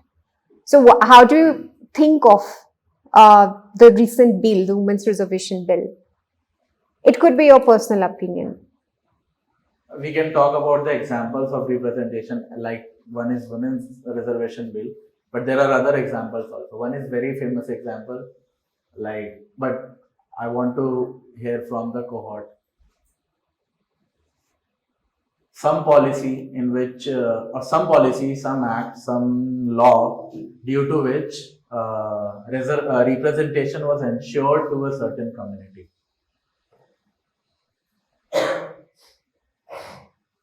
Maybe you can give the example and we can discuss. Yeah, the example is very common. It's the formation of Meghalaya.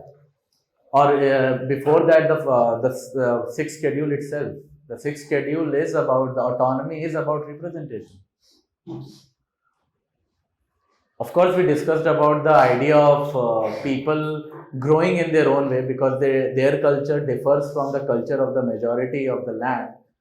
So they should be protected. The protectionism and the idea of autonomy we discussed yesterday, but it also intersects with the idea of representation.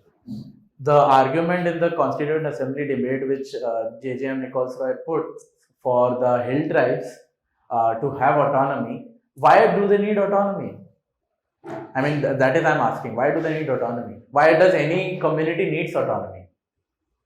And also, let me problematize it a little more. I mean, I'm tempted because if you remember, we mentioned yesterday that already the hill tribes from different hill districts of undivided Assam had representations, right? Has representations, had in Assam Assembly. But yet, it was not enough.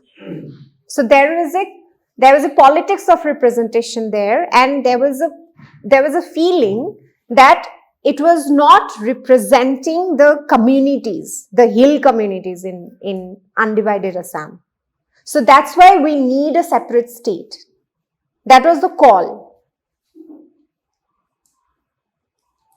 So here representation was given, but it was not enough.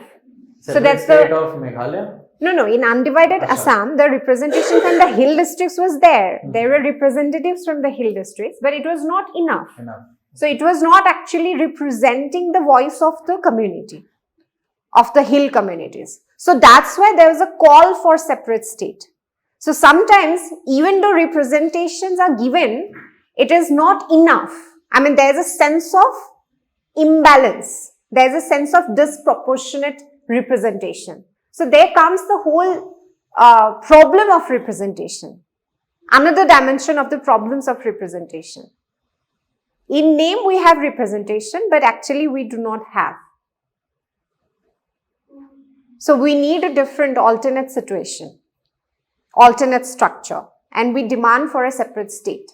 We should have the right to have a different state. I mean, we should have the right of self-determination. So Meghalaya was created, Mizoram was created, right? So I'm just, pushing it a little further, but then first let's have some discussions on the existing examples that we just had given. Anything you think of? I just want to ask a question. Do you think, when you're talking about Commission of Meghalaya or any new state, it's not just Meghalaya, Telangana was also planning in similar all the states. Are you talking about representation only or to the point of representation of the formation of state, or you're thinking about somewhere about both representation in conjunction with community identity, administration, culture, and everything? Meaning, if you see in a larger framework, I'm talking about electoral politics. In India, the northeast states or few states, due to their lower level of population, they do not have much seats in the parliament. However, areas with higher population have huge number of seats. So that representation is through population. But if you see representation through community identity or something like that, the seats should have been equally divided in a way, but you see it through population. So do you say there also that there's not enough representation, or would you say that representation is also tied to probably the population, community identity, culture, and administration of a particular place, like all together? Okay, I think how I'm getting the question is like, I'm basically talking about the problem of representation, the whole idea of representation, that you have certain seats reserved for a particular community. Okay? Then this reservation, is it enough for that particular community, which is again based on, as you said, that population based. For instance, it is proportionate in terms of the number of population and the reserve seat, which is done by the constitutional framework. Already it is there, right? But then is it enough to represent the community? Again, there is an internal politics within the, could be internal politics within the community, or a political context to it of the representation thing. Within a backward community, there would be certain class of people who are privileged enough to have some support, have some access to education. For instance, a person belonging to the backward community, all the people belonging to a backward community may not come from the same economic background. They may have some sort of privilege, few of them. So, there is a probability that the privileged one will get into the reserve category seats, right? So, there are two things. It's a problem of representation. It is not actually representing the community. It is representing the community in terms of identity, but it is not addressing the core problem of the community. It is not in a sense of uplifting. There are a lot of community representation in the national level, in the state level. There are community people there, but they're the privileged people from the same community. So the whole question of upliftment, which was the core, philosophy behind the whole question of reservation and representation. Is it addressing that particular question? That is another debate around the question of reservation. Critical point. So I'm not just talking about the state formation, identity culture. I'm talking about the problem of representation. That it is not just we need representation, of course, as Ashwini has given the example, that it is a question of representation. The autonomous council, the formation of the Meghalaya, for instance, it was a matter of that representation, that we have to have our voice. And we need that right to have right of self-determination. We have to have that right of self-determination. And then the call was addressed and then it was formed. That is another way of looking at the whole question of representation. But again, I'm trying to problematize it, going it a little further. I mean, the formation of Meghalaya, as far as I am aware, is very much situated in community identity, because prior to the formation of Meghalaya in that undivided Assam or Assam of that time, Assam majorly consisted of the Hindu population and the migrant population, and then there was this part of Assam which consisted of the tribal population. So there was a call for autonomy for the tribal population because their community identity differed from that of the larger Assamese population which is now today. So the community identity caused this call for autonomy, which led to the Reorganization Act, Assam Reorganization Act in 1969, and then we had the formation of Meghalaya in 71. I'm just aware of this factual point from the history. As people who come from the state, you would be better aware than me. But correct me if I'm wrong here when I say that the formation of Meghalaya was based on the idea of community identity. Can we say that? That's what I was thinking. When you talk about community identity, when you mentioned that this population was one part of population was Hindu and other part was not the tribal. That's why when I'm talking about the difference in culture, the difference in administration, the difference in population. It's when you talk about representation, when you're saying representation, there's something that comes to my mind when you say that few privileged were enough to get the education. Even when there's a formation of state, and you are ensuring that this whole community has a state, it's still the few privileged ones that are getting into the higher echelons of the society. Precisely, that's the problem of representation. And that's where I was pushing the whole question. I was trying to problematize it. How do you then say that representation? Because when I think of that, that's the problem of representation. That's not representation. Though the whole larger philosophy of reservation was based on the representation, the whole philosophy of representation, that it will help. It will help us to have a voice in the larger voice. But then that is a problem of representation, that when we have a structure, but that structure doesn't address all the core questions in the matter. So you were saying something when the question was you only, right? You were about You said formation of Meghalaya is based in community identity. yeah, that played a part, but it was more about the linguistic difference between us and the Assamese and the position of Assamese inter. Yeah. So language is a determinant to form the community identity. Can we not say that? I mean, this is a broader term, of course, and it has multiple determinants: language, religion, ethnicity, language, and caste, class. All these factors form the community identity. So, due to the linguistic differences, the Assam was reorganized and the Meghalaya became a full state with autonomy, right? So, I mean, there is a problem of representation, like ma'am said. But like underlying idea is that how is representation born? It's born out of community identity. Can we say that?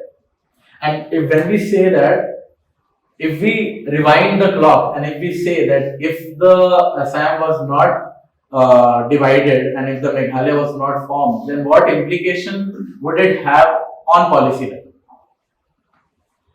Cultural level, we all know there is a language difference, there is a difference of culture, ethnicity, and religion. But what is the implication of policy when due to this?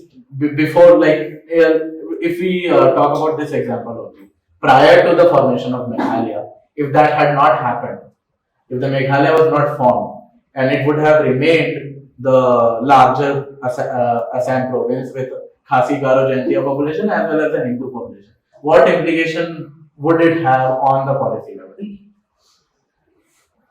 No, like, why are we discussing about what if it would have not? Now we are here, it had happened, discuss on that now. No, now I don't think there's any point of discussing why if it would have not been. No, so I asked this question not to discuss how that would look. I asked this to understand the challenges in the policy level. Even the present situation is so much in chaos that will definitely bring more chaos. So No. This is, ma'am, what I gathered from his example is that the intent is not to, discuss about the problems of the present time. And what he is getting into the idea of representation, the problems of not just representation, but for instance, the formation of a state. I mean, she has given the example of Telangana. For instance, it is a linguistic, nationality-based, movement which happened in Telangana, and then Telangana was formed. There was a call for Khalistan, which was again based on religion, but then it was not possible because India doesn't, as a secular country at that point of time, that was the call. As a secular country, we were not going to allow Khalistan to happen, which is still the stand. So then the question, I mean, what he is trying to get into, which I understood, is that because of that is a problem of, representation, that why, if at all we have a reservation, we already have a reservation system, but as I had given the example that it is not actually addressing the core problem of it. So had Meghalaya been not happened, then what would have been the idea of representation in that sense? So I think that was the hypothetical question. Even if we talk about present situation, Meghalaya has been formed, which is been a while now, like it's 71 ke paas se. So in the present situation only, what are the policy making challenges? That is what I was trying to get at. When we talk about community identity, what are the implications of the policy making? That was the question. It's not necessarily has to be prior to the formation of Meghalaya or after it. The question is this. And this policy making challenge is something I cannot answer because I am not a policy maker. I don't work for the state administration. This is something only you can inform me.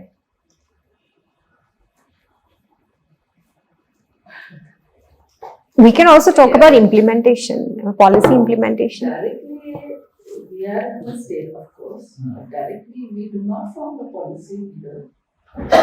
We can suggest, we can give our points, we can, in terms of schemes, in terms of situations, but many times the representatives are the one who formed the policy. So we are not directly involved in policy making. Where in many situations we also felt that once the policy is out, we do feel that it should have not been this way or that way. One. Number two, certain policy probably does not fit in to generalize.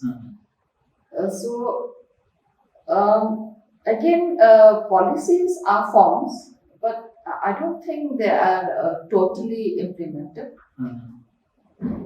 We have so many policies probably passed by the representative at the different levels.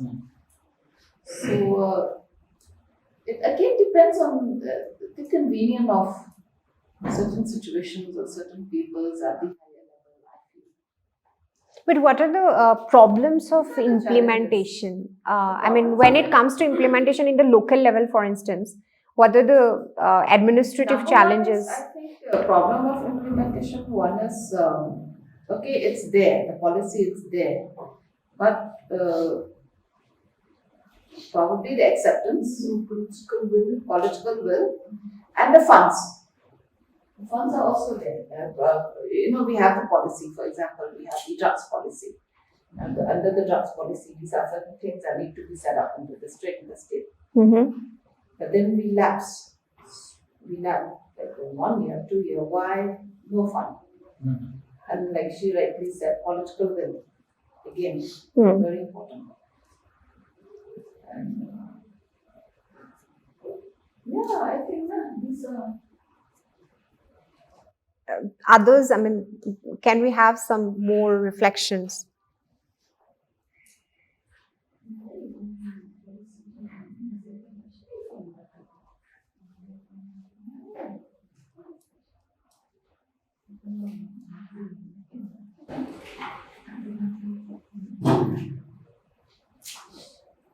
Many policies are not actually implemented or concentrated on certain.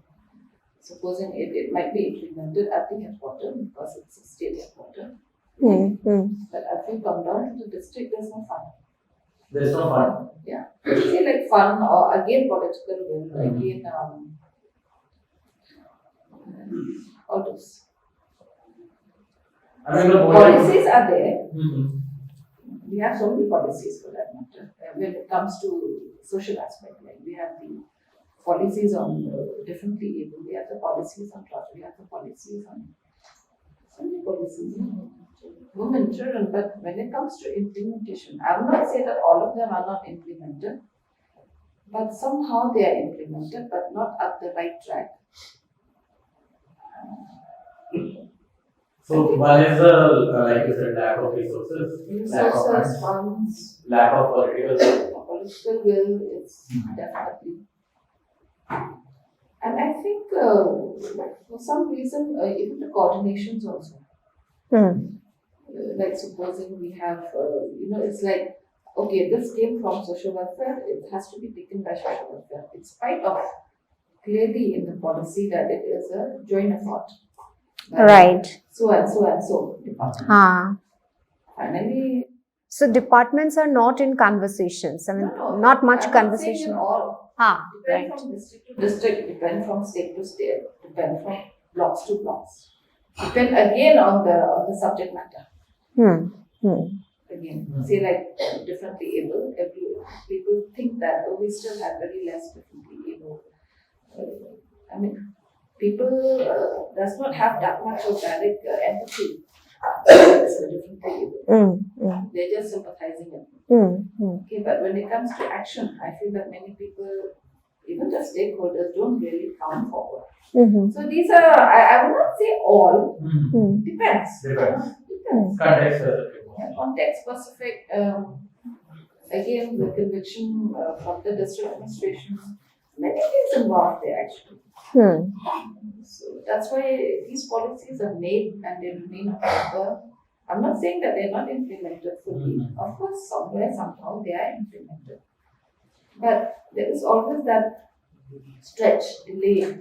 And by the time we got the fund, or I'm convinced to do it, so I'll be placed in some other place. Right. Things like that. So there's a lot of things going on actually when you talk of implementing policies. I think political will is also very important. In the implementation phase, the challenges that you rightly mentioned right now, these challenges occur in the implementation part.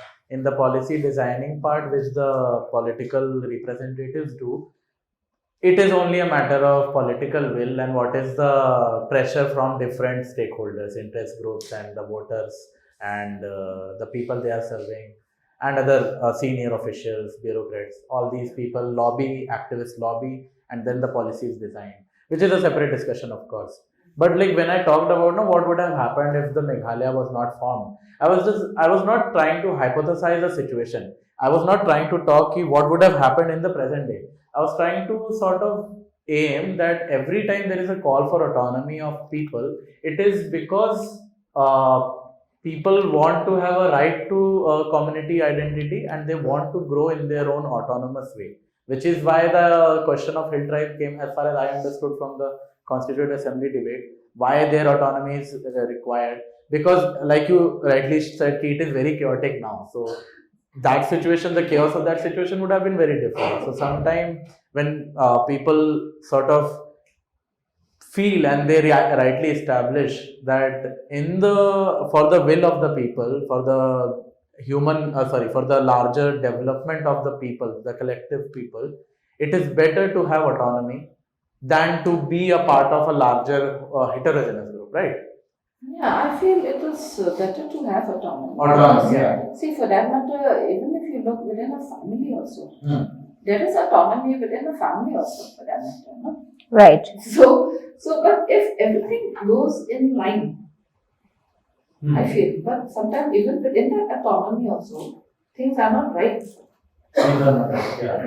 So, so I feel that if we stick to our roles and duties and responsibility, within that compartment, so everyone is okay, I mean, we all follow our own roles, we do our own responsibilities, what is needed to be done. Because autonomy is something which is needed by everyone.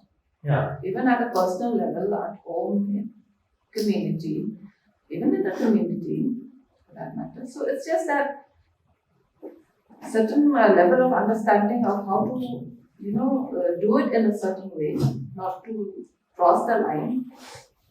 So, but of course, it cannot be that way also. But I feel autonomy is needed.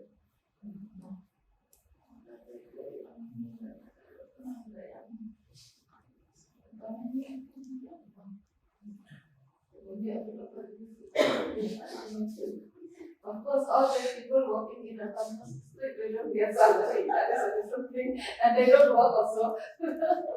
Okay. They are in Meghalaya, everywhere, district council workers.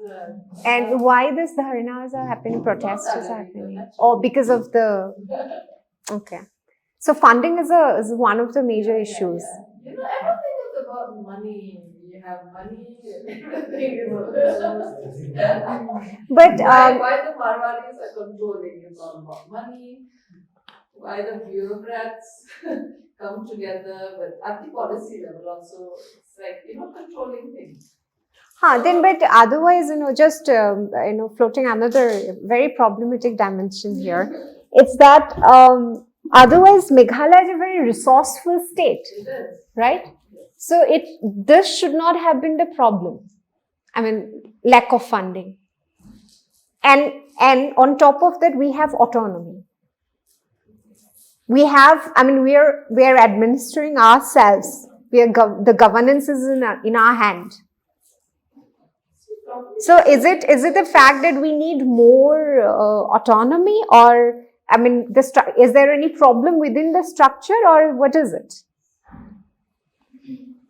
Resources are there, but I think maybe they are not in control by everyone. Certain people are controlling those resources. Who are they? Sorry? This is called high level. High level, yeah. It's like the high levels. Okay, you call them high levels? Especially in school Nigeria. Okay. But they are the clan people, right? I mean, high level clan people. They're just some business-minded people coming together. Capitalists. I will not say a clan. Not say. No. What I'm asking is that they're not from outside. They're not outsiders. No, they're not outsiders. They do belong to the clan. Okay. Okay. Say that it is like, in totality from outside, Okay. Because many times people here, they have the resource, but they don't have the know-how. What to do. So then they need those. Yeah, right. So for there's those when those whoever they are, when they come, they slowly take control. Okay. All right. So there is a problem in the system, apparently, right? I mean, in the larger system. This is not just a question of Meghalaya. This is something which is very much specific to most of the states in Northeast India and also some tribal areas in Central India. For instance, the big mining thing, I mean, the intervention of the multinational companies in Central India, in the Eastern India, there's a lot of conflict happening. The tribal communities are raising their voice, right? So arrival of these companies have been always, I mean, there's a neoliberal, economy where this, the whole question of the neoliberal, which we were just discussing last evening, that the neoliberal market, economy becomes very, very, relevant to the discussion of the system itself. So, it is not just about, and also we referred it to the last, yesterday also we had discussed that we cannot escape the larger political economy. It is within the larger political economy. So it is, whether it is about the right to, community, whether it is about the right to representation, whether it is about the having a welfare state, having a very legal structure within where our rights are ensured, we cannot escape the political economy of our time. And that's where the whole problem lies. And also the whole, it can bring us back to the whole question of, justice and also the structure through which the Rawls had kind of imagined. Say this is highly unjust for, This whole thing comes to one conclusion, that is, imposition should be there. Non-imposition should not. It should be removed and there should be imposition. That's how people will develop. Codification, like we said yesterday, it needs to be there. Then it will bring regularization and uniformity. And that's interesting. It's an interesting proposal, but then I'm provoked now. Thanks. But then the thing is that imposition from whom? Imposition from the European points, like the participatory. No, I got it. But then when it comes to, we have the principles at play already, right? The Panchashila, as you have referred. That's the principle. And we have executed on that. For instance, we have the autonomous.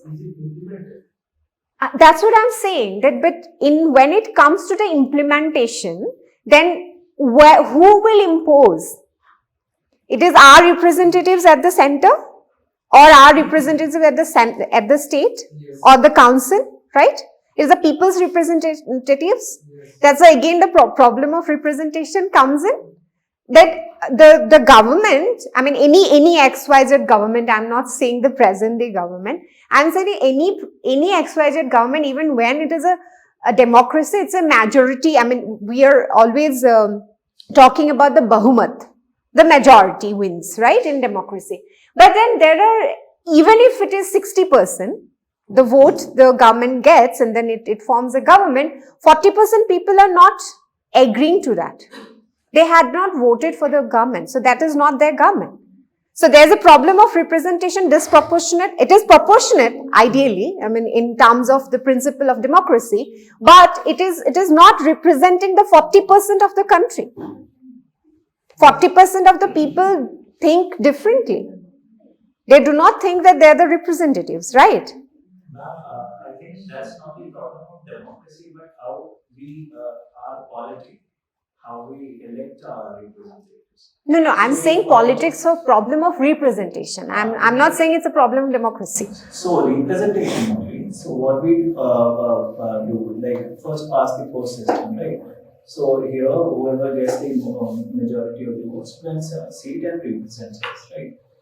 We can also go for proportional representation, like any other various democracies function. Germany, for instance, even US to an extent. So we can go for that. Just because we are following a not so right process, that doesn't mean that end product is. No. There is no concluding remark here. I'm saying that we are still at a problem. We are in fact in a very large, bigger problem than the problem of representation here. But the proposal that we need to have a imposition, we should impose when it comes to implementation. We should have set guidelines, but we are having set guidelines, but then who is setting the guidelines?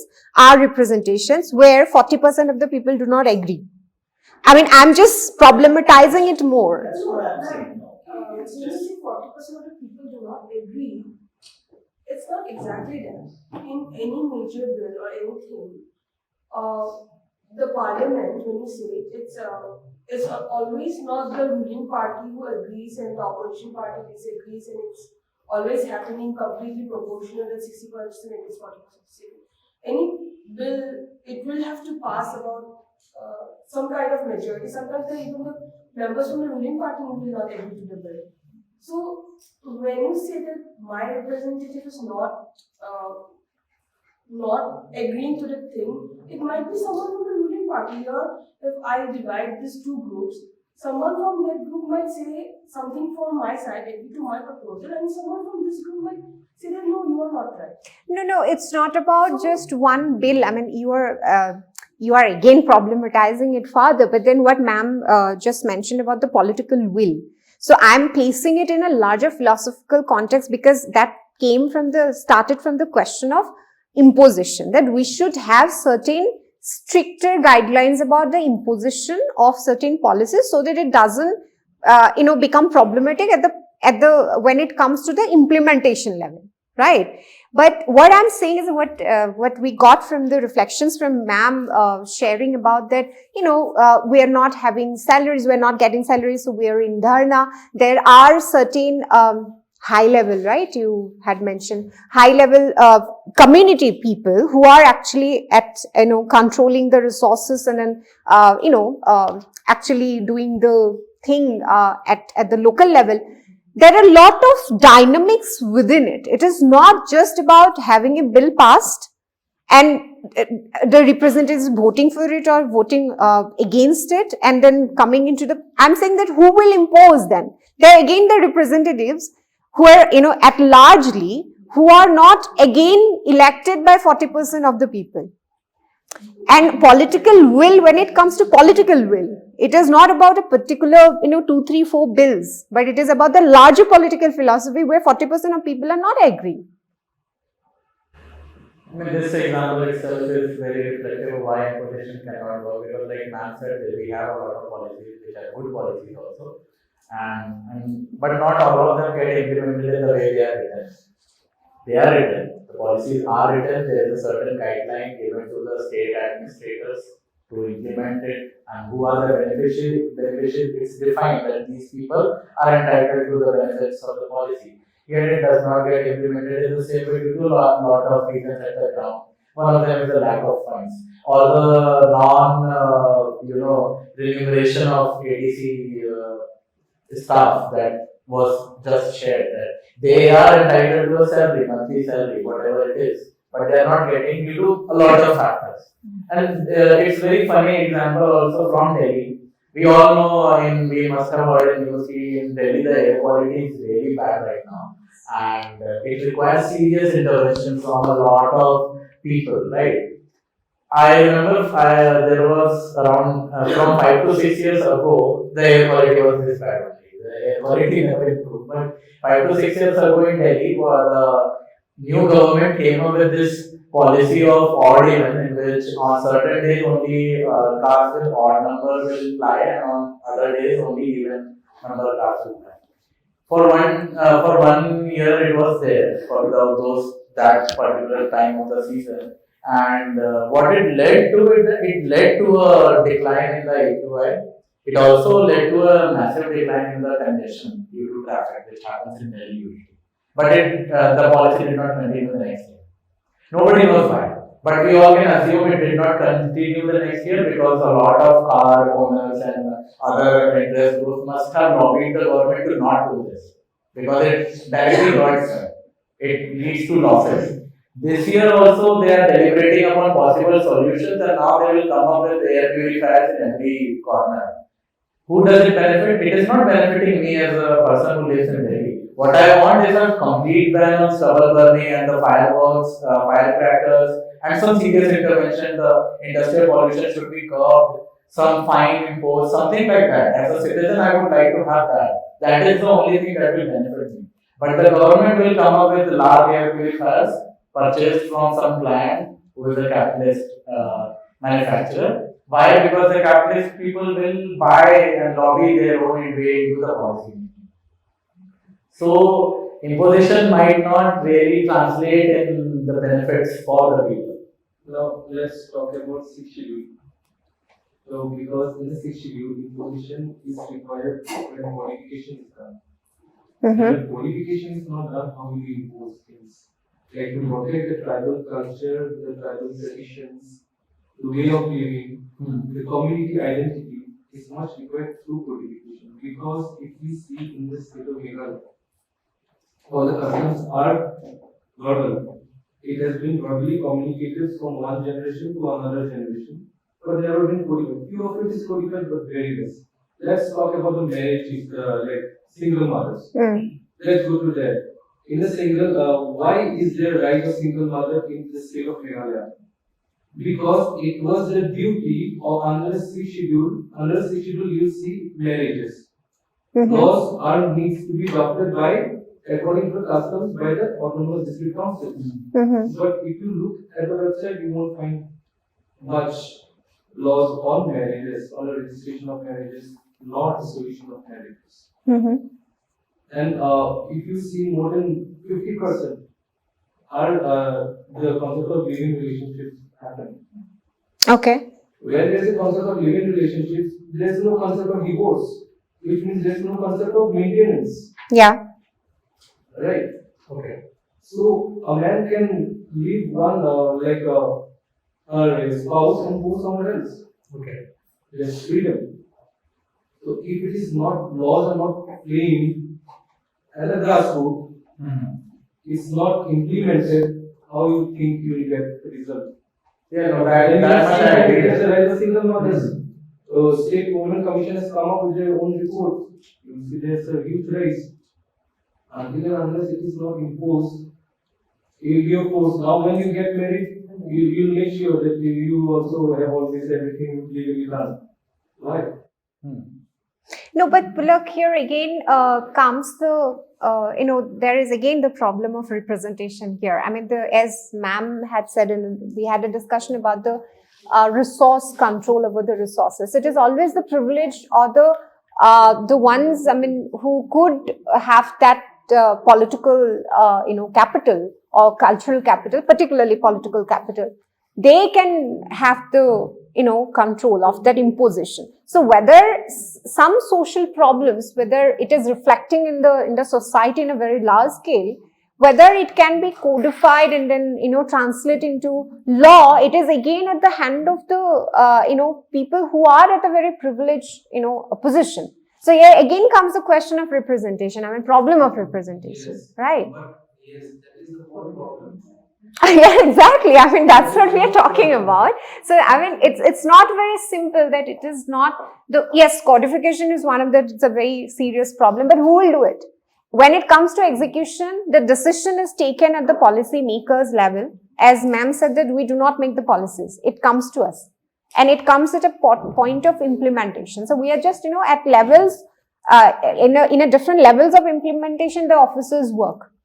And also very interestingly, it is the very grassroots people, as you have mentioned about that, the codification has to happen in a grassroots level. Implementation also has to happen in a grassroots level. Exactly. And also see, once the constitution is made, once the sixth schedule is being inserted, after that, it is just left to the whole state.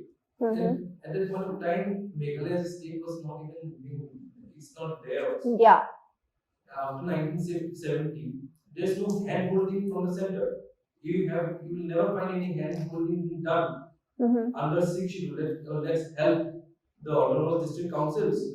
Let's help them. Let's give them more training, more research on how laws needs to be adopted. Okay, so in there you propose this policy of imposition that there should be some sort of training by the state. Are you yes, okay? Training from the learned people who are scholarly, who can give more advice, how to protect their own culture and traditions, how everything needs to be done. it's lacking. That's the whole point. That's the whole point. But there again, I mean, in the slides, though, it is not very much, coherently coming up because we are discussing different, issues, drawing from your experiences.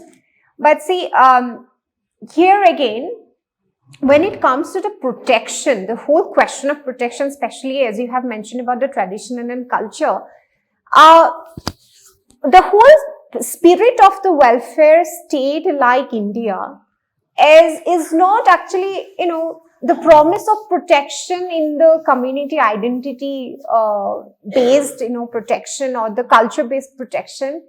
It is just a promise. 6 schedules are all, of course, it was designed for that. I mean, the larger philosophy was that. But it is not, I mean, the way the codification is done, the way the legal format is done for the autonomous areas, I mean, schedule areas, it is not done at the spirit of the protection for culture and tradition only. It is done in a very technical manner. Yes. So I've been going through all the autonomous council statutes and everything. And there a bit disappointed what I've seen. It's more about privileged people's rights. Yeah.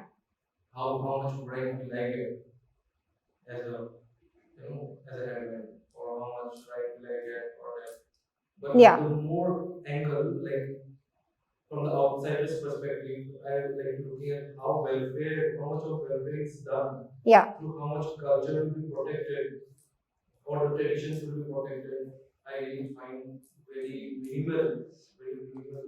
Yes. Yes. So their problem lies again in the structure of the larger autonomous system. It is not just of course, it is a promise that will protect your culture and will protect your tradition. But how it is, and also there is a problem of it is not just I'm not just indicating towards the intent of the state, welfare state.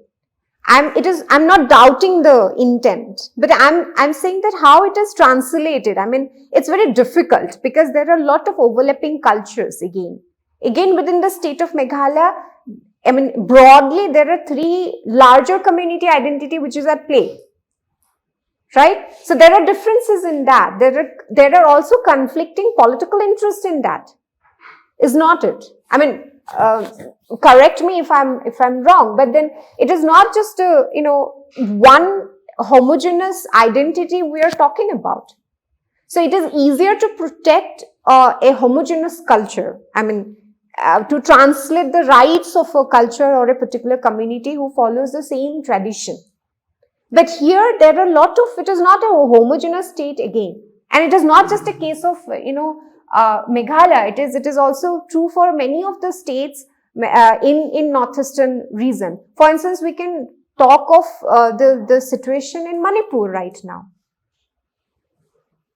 It is all because of the community identity based conflict which has resulted into such a violent situation.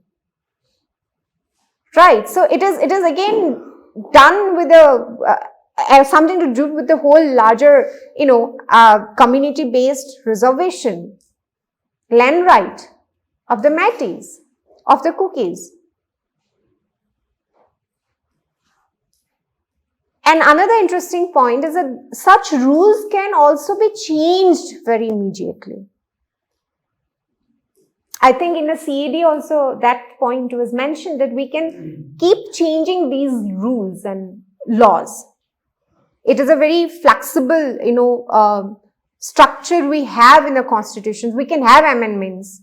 We can change and which is also needed. But at the same point, when like situation like Manipur, when there's a change of this community-based, rules and regulations around the question of land, the conflict has happened, which is not in a positive spirit of a welfare state like India, right? I mean, mark me if I'm wrong. I'm just intending to have a conversation.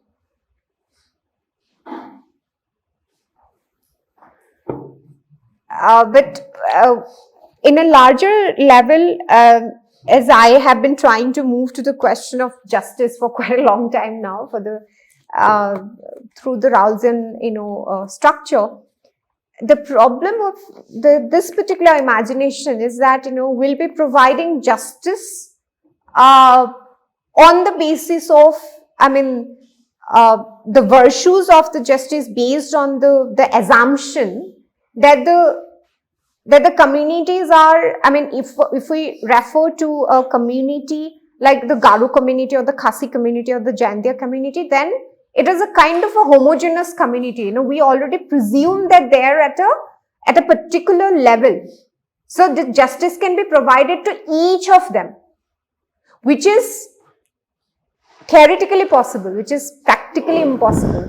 As we have just mentioned that it is the capitalist or it is the privileged one at the center who are actually controlling the resources. It is not the community people. It is not to all the Khasi people who are actually getting benefited by these, right to resources kind of laws within the larger autonomous, 6 schedule autonomous district councils or in a 6 schedule state.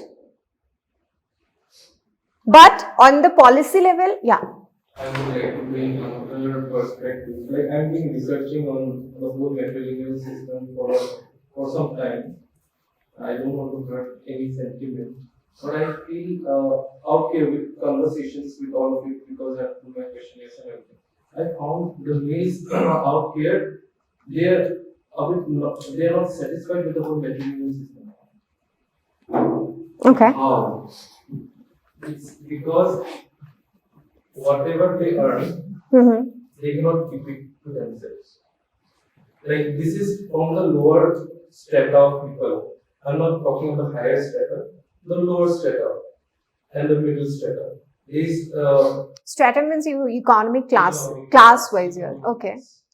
So from that angle I was saying, been researching. So they say we are not satisfied with the system. Because I stay in my mother's house, then I go to my wife's house. Whatever I earn in my mother's house, I have to give it to my mother's house, and whatever I earn in my wife's house, I have to give it to my wife. So whatever I have is like I don't have anything. So this is a problem that has been there's a solution to it in another Chinese Musuo tribe that is also a matrilineal system. What they have did is like they have divided the property into cultural, like the women will have their own property, the Khatu will have her own property. It will go on, but the males who earn their income through their own means, he can keep it to himself. That is like a bigger share and a smaller share. And I've seen out there researching that society also, those people are actually happy. If on those lines something laws can be made here, so that can be very beneficial to the male society also. I feel. Okay. Let me reframe what you're saying. It's a very important and very interesting point you have raised, is that there is also, it's not just the making of a certain reason or a state, at a larger level, and then, your call for self-determination was for a separate state, it is given. And now all the resources are assigned, now the structures are at play, and then, you function. It is not like that. There is also, what you are suggesting is that there is also a need in the restructuration of tradition and then customs, and then how the society or the community is is evolving through across the time. And then there's also a need of the change from the community side also. That is it. No, is it what you are suggesting? Yes. So like matrilineal system is a very unique system, and you won't find it in any other places, and it needs to be preserved and protected because it is a rich cultural thread of India.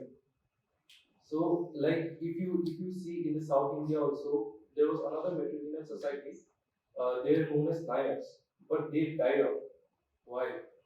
That practice is not prevalent, declined. It was there in the community, but suddenly it died out. The whole point of again, having the property share on all these lines. So it died out. So I research on those angles also in those communities. So here, the whole concept of justice, let me bring it here. justice for each and every people, for the males and for the females also. Yeah, but is that possible? That's what. Yeah. Really moving towards that direction. The self-applied property, not necessarily that you've been inherited by the doctors or anything. It is self-applied property you can transfer to whoever you want. So towards that direction, we've been moving. And more or less, we are in a matrilineal society, not matriarchy. The head of the family is the man of the uncle. So towards that is we can move towards the direction. Yes. Because we are not necessarily like, is the unique with the head of the family or unique with the family. It's still the father, the wife's title after marriage. He does not have the land. In terms of the land, he's self-acquired property. He's talking about resources. Yes. So that's The laws are like properly implemented and made on those lines. There are laws, but those are very antique laws. Again. No, was it in terms of our community, we're already heading towards the direction. And there's also proposals of like equal distribution of wealth. No, and many families are doing that also. Many families are doing that. Now Modern. So they will divide the property equally. Yeah. Okay, irrespective of the. not equally, but they do give some proposals. Okay, and that can be legally done. No, not legally. Okay. That is the problem. It has not been done. Right. This is a tradition, right? So overnight things cannot change. So that's what you have to individual rights. So just Should not cut off the individual rights. It's progressing towards that. So my point is that since there's a practice for like many years, overnight that cannot change. Yeah. The progress is there. So Yeah, no, and I wanted to ask this. I mean, is there any proposal in the policy level? I mean, in the legal sphere, that is there any proposal to change? Okay, But there is okay. one organization. But conversation is happening. Oh, all right. Yeah. So there are public conversations. Is there any writing reflections in, for instance, newspapers or some magazines? So There is a movement for There this is also also. Yeah. data. I remember that when I was researching about something particular to Meghalaya, and I came across this point that out of, I don't remember which tribes, but two out of the three major tribes have this thing that the self-acquired property can belong to the man, and it will be transferred that way. It's just material, not matriarchal. And this Yes, is, yes, this of is course, also like yeah. ma'am mentioned that this is a major problem, that even though matrilineal society we talk, but like head of the family is ultimately It is actually it cannot be matriarchal anyways. I mean, there is no matriarchal society in that sense. Yes. Sir, I had two questions from you. Actually, focus on the lower strata, lower kind. Yes. No, in a upper class also it will be very much there. I mean that because it's about individual property. I had two questions from you. Just I wanted to know from the research experience that you mentioned. That one is that you said that the lower strata people that you have been talking to. So there is this particular cohort you have been talking to under your research, whatever sample that is. So and they informed you that the men are not happy currently. So okay, so that is a personal experience. How do you suggest that it is translating into a problem? Unhappy men, great, okay, understood. But like, is it a problem at some economic, health, educational, political level? Is it translating into a problem? And on connected to that, the Chinese society that came up with possible solution, like you mentioned, and you also mentioned that people are happy. So, what is the parameter of their happiness? So, I just wanted to know, like from the research, what is the input? Because see, parameters are on this line because I checked out about under their land holding system. There was no any critical analysis on that. There's no reports that any people are against. So there male group who are right in bringing this. Some females, I forgot I have it. Men group that are forming that they want totally to abolish the matrilineal system. Acha. Who like this. So dissatisfaction leading to protest, but it's not a. Is it a problem also? Like problem on in some, let's say, sometimes women in patriarchal society, it easily translates into problem that women not being employed leads to them having very low health parameters. Yeah, such kind of concrete problem that we are facing, like we're not getting the exposure or not getting the opportunities. We're deprived at one level. Is there any cases like that? No, I'm still on the research. Ah, I'm right. still doing Okay. that. So I cannot be like, without proof, I cannot say anything. Yeah, no, all right. I mean, we're just asking whether you have a case or something like that. I know of a very wealthy family. The father is a very wealthy man. After he passed away, the inheritance goes to the youngest daughter. Now, when she is married, the wealth cannot be utilized by the husband. By her husband. Yes, yeah. It stays with her. Yeah. And it didn't grow. Right. Why? Because it stays with her, and this man does not want to utilize her wealth. Right. Why? Because he feels that the society might think that that is not his wealth. Yes. He is utilizing Yes. her wife's wealth. Yeah. So she did not grow. That wealth remains. Yeah. So unlike in the Hindu joint family, where if you come from a wealthy family, the sons would grow. Right. In that way. Yes. So when you look at our social system, you will see that we don't grow much. Right. Because of mainly because of the lineage. I mean, how the property inheritance. Because the female inherits, and the man coming from outside would not like to, and then the brother-in-law would not like to see their, their brother-in-law or the sister's husband. Yes. Yeah. But that also reflects on the whole comment that it is not a matriarchal society. It also comments that, the role, the position of the woman in the society. I mean, see, if my father has a big business and then I'm the youngest daughter and then I inherit it, and I think of running the business, it is not quite unlikely that I'll have that opportunity like a male, I mean, who can actually prosper, I mean, who can actually, like as you mentioned, that the sons are generally in Hindu families, there's the sons who actually kind of carry forward the business and then make it bigger. Yeah.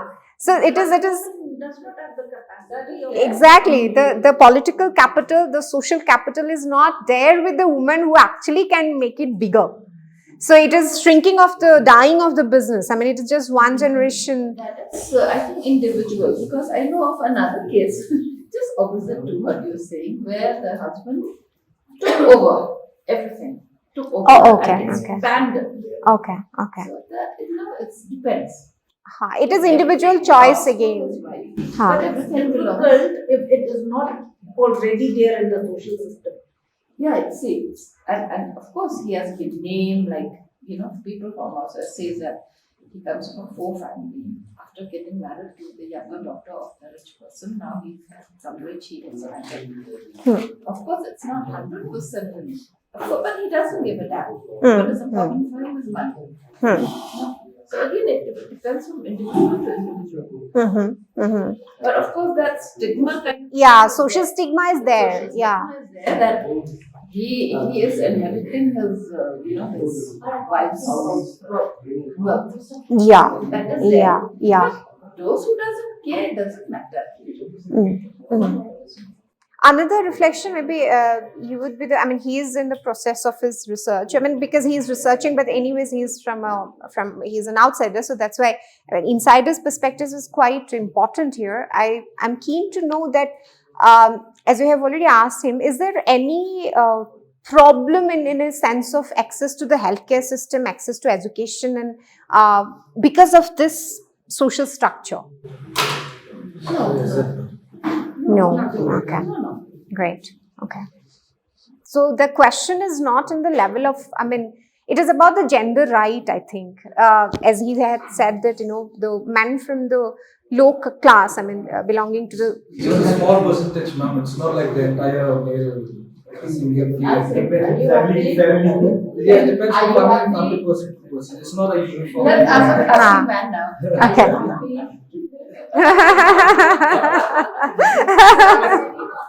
Yes.